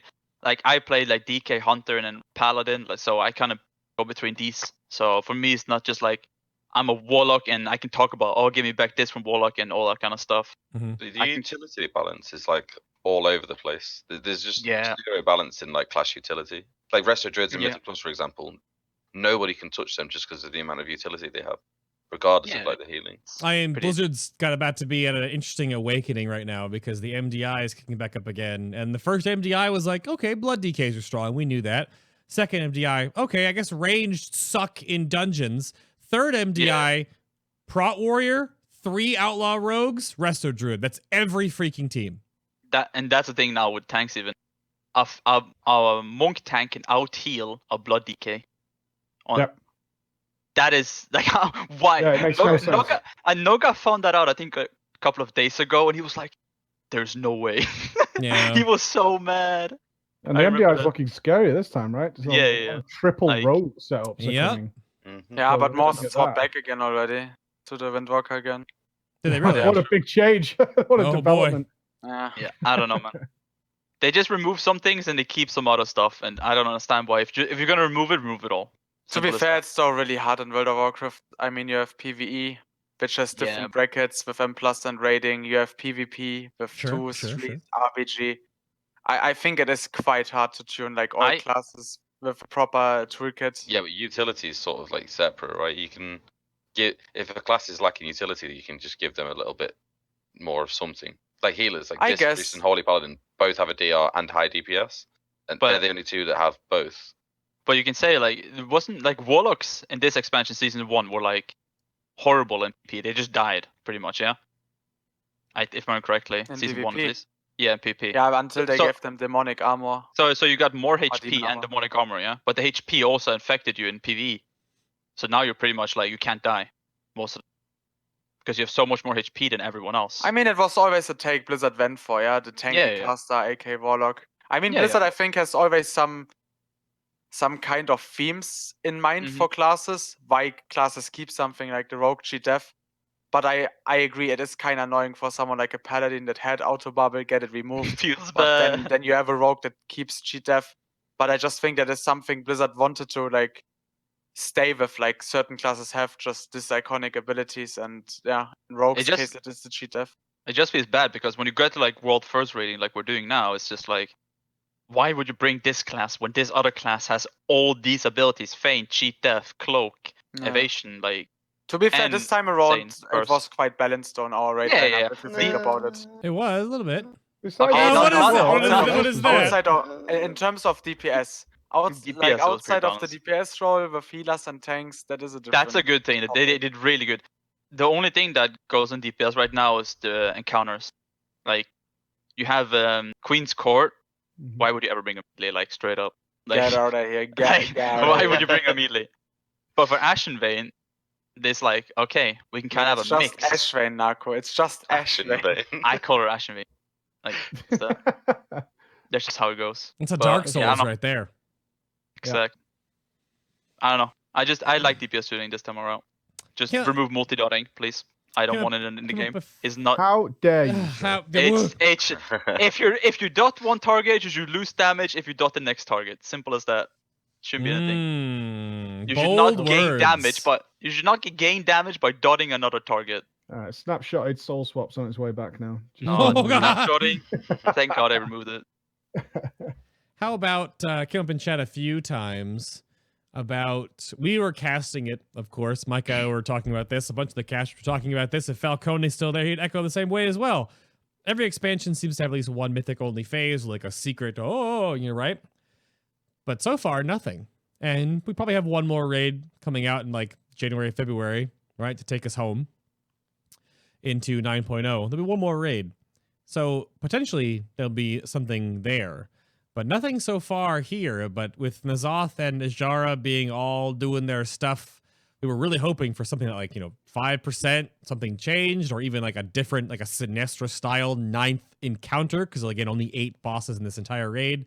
Were you guys in the know that you weren't expecting anything else? Were you hoping for like a Cho'Gall busts in, but nothing happened? Well, there was. I think it's quite normal though, from what I understand. But it's my first time like hearing it being a method. Was there was like abilities that were in the files for Azshara, but like so we like was like wouldn't have been surprised if there was something. But like I think they just do it a lot where they add abilities and then remove them later on, but don't remove them from the files. For example, for Jaina, she was supposed to go to an iceberg in last phase. Like she was supposed to go in a completely different place, but they just removed it. Oh, so we were really? like, oh, we're waiting for this to happen, but it never happened. Did we? And yeah, there was. Can't And remember. then, well, for this one, there was supposed to be an ad that comes at one point with some crazy mechanics that I don't know how you would play those. And Like they just never another happened. like an Azshara Witch or something. Yeah, I in don't know the what. in the true, yeah. in the middle, like there's a word that doesn't have an ad. I think there was an ad that was supposed to spawn in last phase on that word. You know, like in phase 3, you have the left, the right, and the console ward with Lady Venom Tongue, Serena, and Yeah. there was supposed to be another ad probably in the middle. I think going into this TV definitely expected to see a Mythic phase, just like because, like you said, normally you have at least one of these per expansion. And then I think pretty much when we were progressing on the boss, it was kind of clear that there wouldn't be anything anymore. Like, as soon as we saw like how long phase 1, 2, and 3 already took and like what phase 4 would be, we kind of expected already. We don't see another Gul'dan with a complete different phase, and there was also not a single new ability coming anymore. But I definitely would like to have another Mythic only phase with scenery change like Garrosh back in the days. I think it's kind of cool if you have like this extra touch to it, and I think a Mythic end boss deserves that extra touch, this extra love to it. And I would also not complain about a complete additional boss. But the problem is obviously always with a Mythic only boss, the amount of information Blizzard has on these kind of bosses is kind of limited because they are not getting tested by anyone but their internal testing team. So they usually end up completely broken, and the guild that enters the boss first or like reaches the boss first wastes a lot of time or it is completely undertuned. I think Raden was a good example that was pretty much really, really weak, and you just stacked the ranges and then killed the boss. Yeah. So I would personally probably just prefer Mythic only phase that is cool, like another 1-2 minutes added to a boss fight and just like some special effects, some scenery change, something like this. It is what you said though with tuning wise, because when it gets a Mythic only phase, like there's nothing in a dungeon journal at all. Like you see, you can data mine some stuff that's on Wowhead, but that's about it. So when the raid gets like viewed by like 100,000 plus people, and then you see Method get into this Mythic only phase, and then it's completely broken. Nothing works because they haven't really tested it. That like I don't think Blizzard wants that. So I would say the opposite. I think think so? Yeah, I think because they stopped doing it because so few people ever got to see it. Like Raden was barely touched. Yeah, that's. I'll say it's the Raden effect. Yeah. Yeah, and it just is like, this is just a waste of resources. It's nice for the guys who get there, but that's barely anybody. How much are we pouring resources into this? But now it's become more of a spectacle. I think they might refocus on that because for the first time ever, there's so many people enjoying it at the same time, vicariously, living through you guys and all the other guilds who are doing it at the same time. It actually adds more spectacle to what's already a big spectacle on their half, and it is getting enjoyed. So it's not a case of people watch a YouTube video afterwards. They get to watch the progress. They get to see the first time it goes in, and they share in that experience. I think it might bring it in. I think they're gonna do more of just making the earlier bosses harder instead of doing something like that. Because like you see the hype, like if you spend like 80 try on the 6th boss and there's 10 bosses, like you're still gonna get a big viewership from that. So I think they're just gonna make the early ones harder instead of. I mean, it's definitely nice that these World First races become bigger events, and even if it's just people watching us kill the bosses, just the thought that Blizzard puts more resources into it, and we will have eventually more fun in the race, and people have like a better show. It's just nice. Like everyone profits off it. The viewer, the player, even the people that don't view but like play them themselves at some point, the bosses. It's just a win-win situation for basically everyone, and it's nice that perhaps now in the future there's like a little bit more emphasis again on raiding, especially like after M+ came. I guess a lot of people were already a little bit scared that raiding would perhaps get like the second row only, but like now that that like these World First races have proven that they can attract a lot of people, it's just nice to see like raiding again, kind of to be like the Champions League, and like everyone watches this, is hyped and cheer for their teams. It's really fun. I can't wait for the actual overall post, because I know that the you guys behind the scenes, the management for Method are gonna have something about that. I'm sure it'll go up in the raid progress post again, or the Esports Inquirer, the Twitter handle will have something about it as well, about how many hours over aggregate were watched during the Race to World First. I've seen the early numbers, and it's large. It's very ridiculous. It's the last time I saw it was like 7+ million hours worth, and that's before it finished. And that's only across one half of the spectrum, right? because there are obviously everyone else's streams involved too, all the different POVs.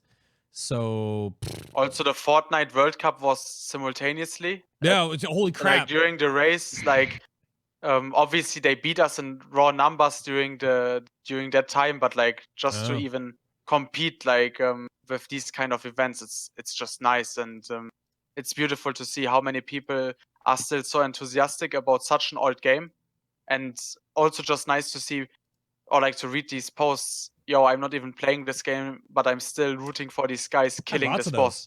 Yeah. Like we had to adjust our commentary based on that because people like, I'd not seen World of Warcraft. I'm into this though, so we had to adjust our commentary on the fly as if they don't know what an orange character is, right, or what a blue character is. Yeah. So we had to start thinking about it from that perspective, and it was really cool. Or to see even that happen. Or even perhaps to reignite the love for some people to try out the game again, or just even play it a little bit casually on the side.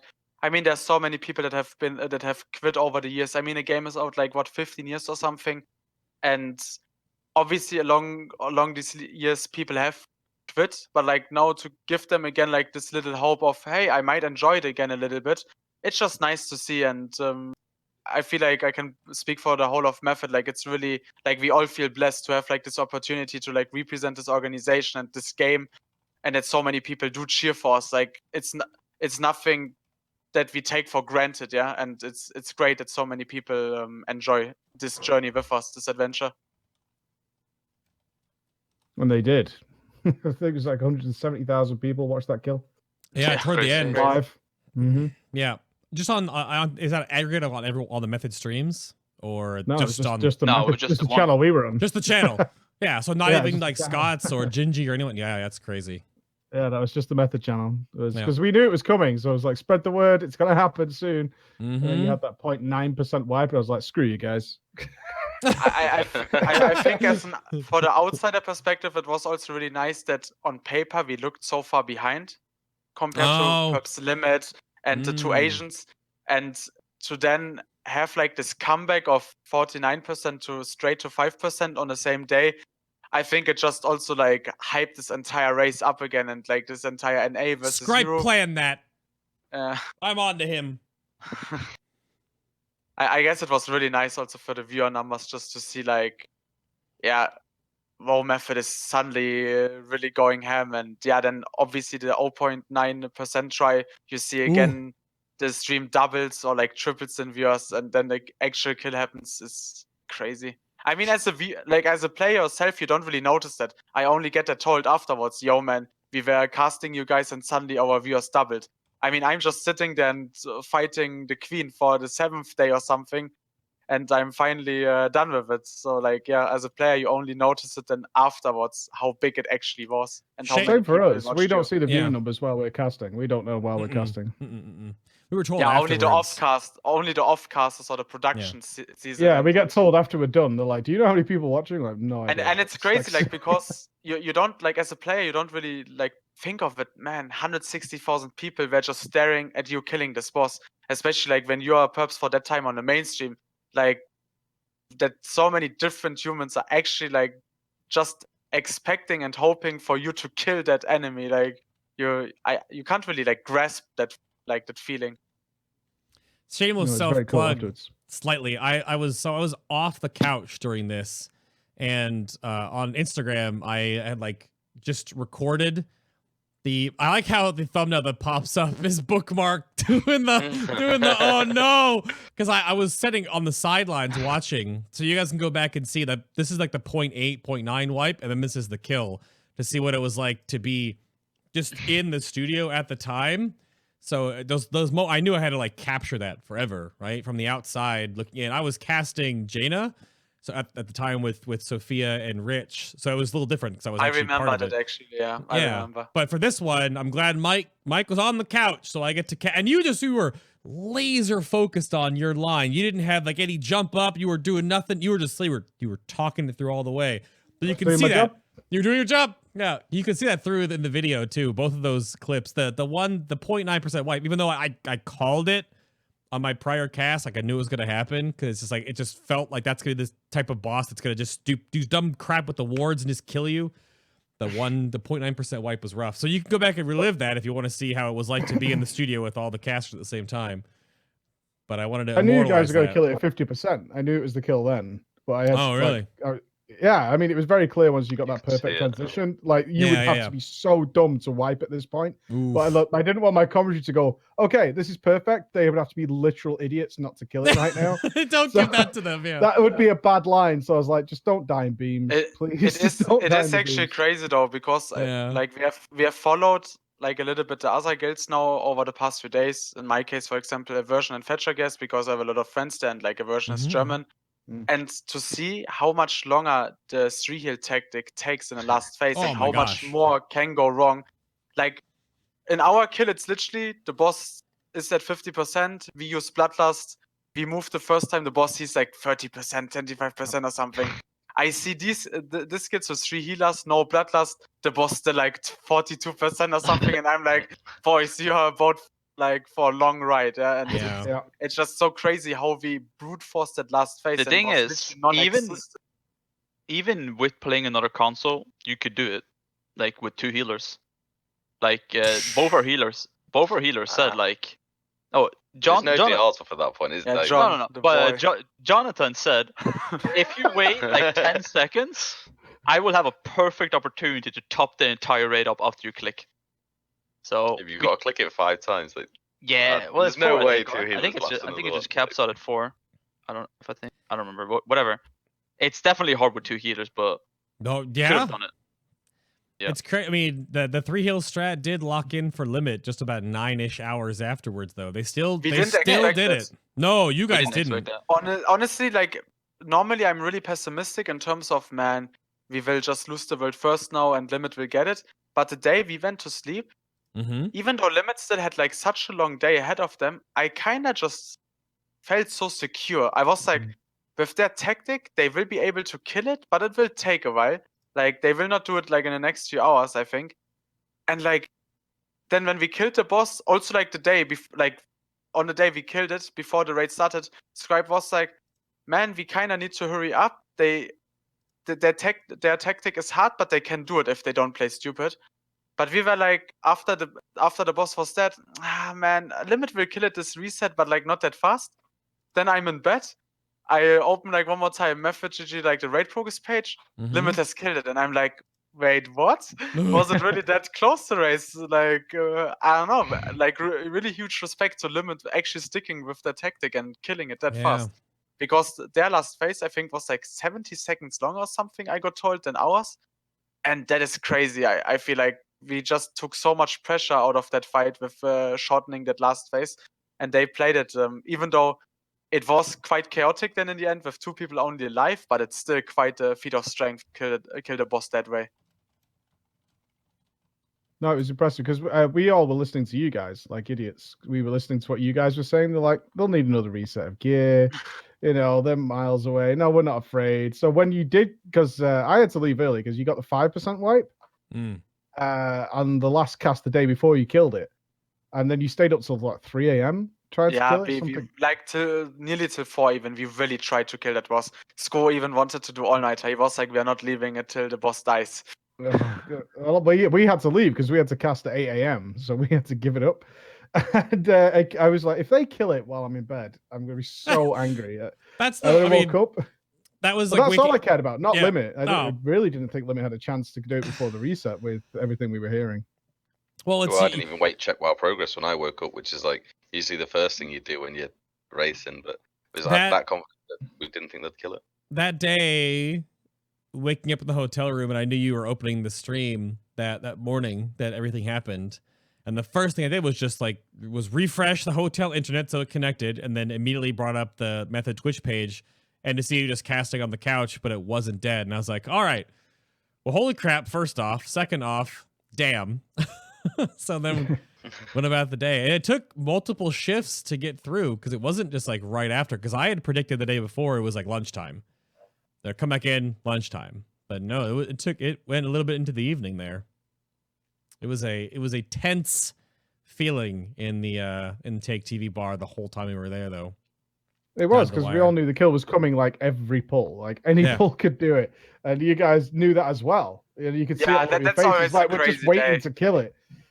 When you kind of know like the victory is secured and like it should happen soon, but you still have like you can't ruin it now. We have to play still good, and that atmosphere is always so crazy. And then when you finally can jump off your chair, you hug the boys. It's like Mhm. I don't know, it's great. It was a tremendous moment. I was very thankful to actually be on the couch for it. So I could. Oh no, it was Enjoy it. awesome.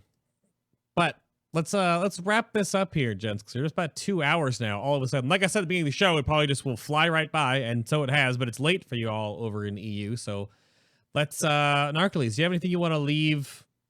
Any words of wisdom? Any little nuggets of knowledge that you want to impart upon anyone? Don't hate on Reds. Simple as that.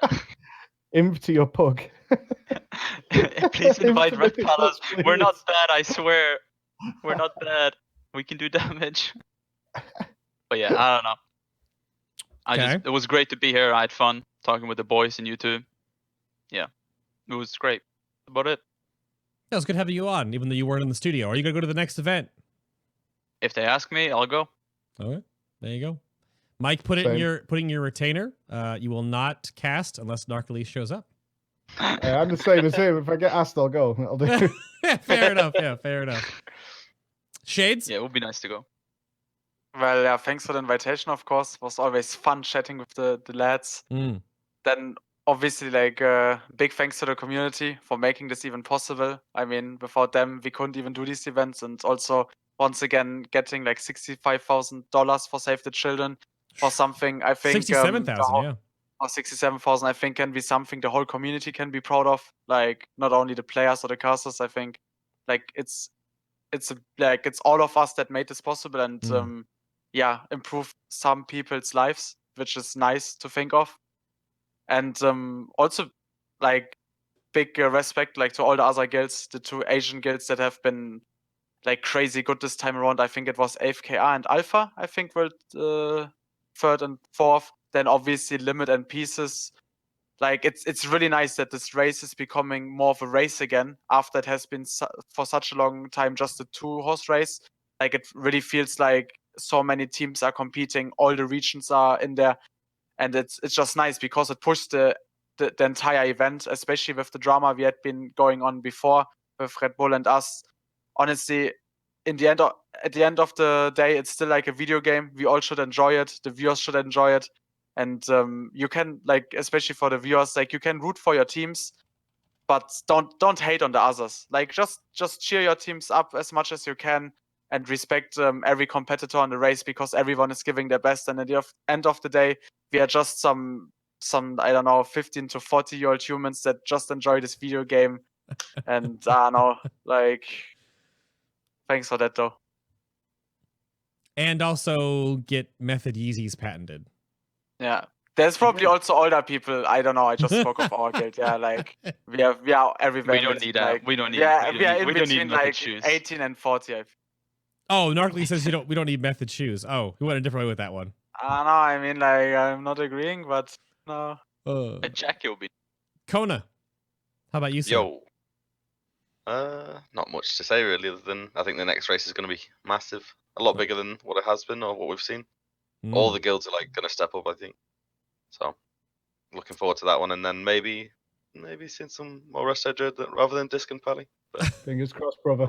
Fingers yeah. crossed. Fingers crossed, brother. Fingers crossed. Yeah. Unity across the tree. Oh no. So, Mike, do you have anything you want to close out with, sir? How about you co-hosting this with me? I appreciate your time today. I know it's getting late over there, and we had to wait for you to finish a raid. Which what just happened when you jumped on the show today? What was just oof? What? Your white no ones are cool. Oh yeah, 0.3%. Nice. Nice. What a good day. If you died, like I hate you so much. But no, in regards to the race, being a part of it is always a pleasure. Like I'd love it when that email comes through because you never know. Because I'd never done it before. It's like, are they going to ask again or whatever? Like, so we kind of wait because, to see what happens. But to see, my biggest thing for the race, and I think Deepshades talked about earlier, is to look at now there's a stage that Method's made, and it is Method that has made the stage for the world first race, and seeing all these other guilds say, we have a place to go now.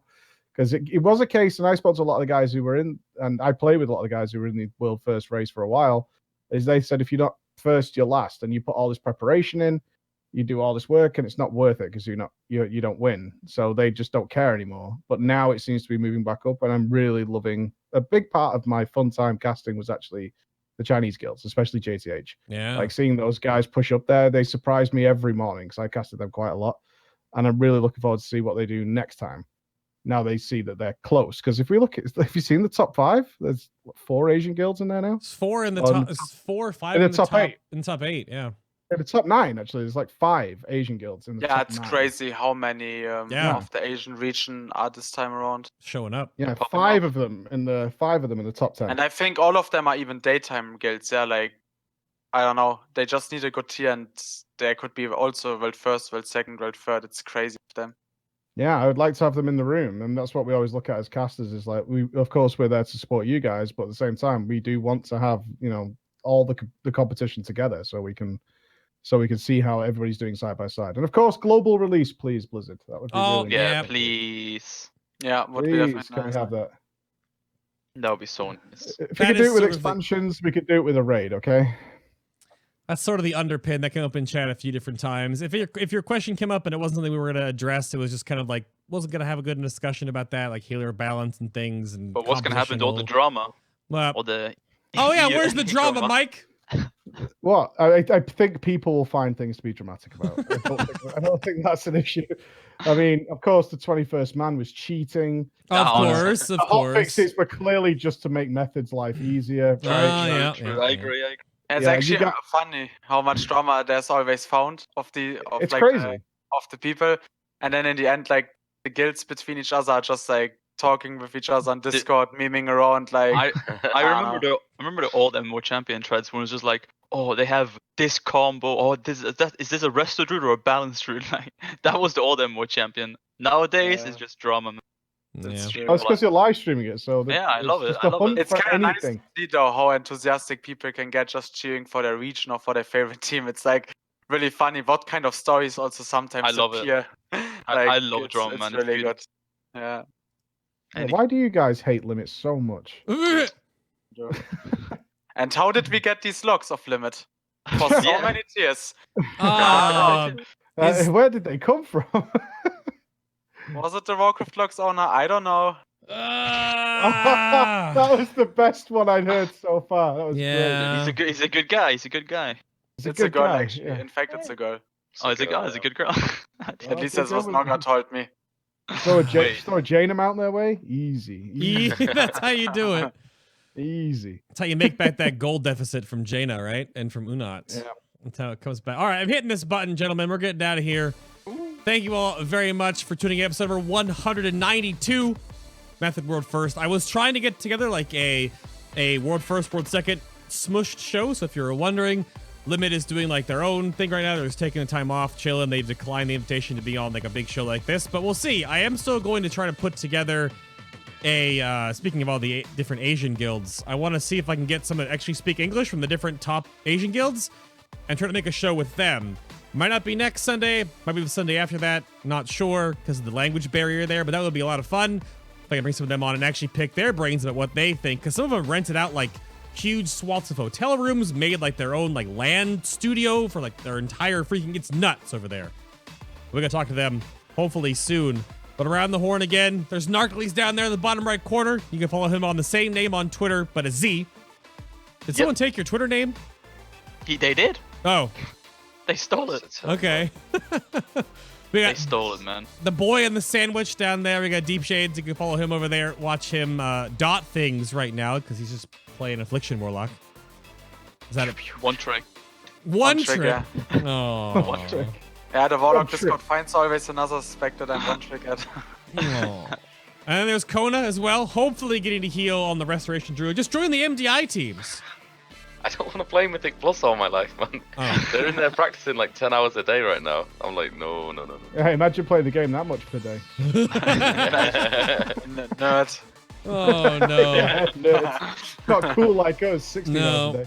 hours Can't even Gents. do it proper. Yeah. a day.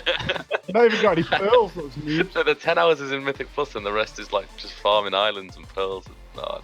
Oh my goodness. Mike, you I've beautiful had no bastard. break. Thank you for co-hosting with me, sir. It was a blast, even though your intro was, I did not expect that. That's Don't the whole do it. point, right? Nah, I suppose that's true, too. You want predictable, Mike? That's not going to work. Fair It's not going to enough. work at all. That's fair enough. And of course, there's back to me. But again, thank you all for watching.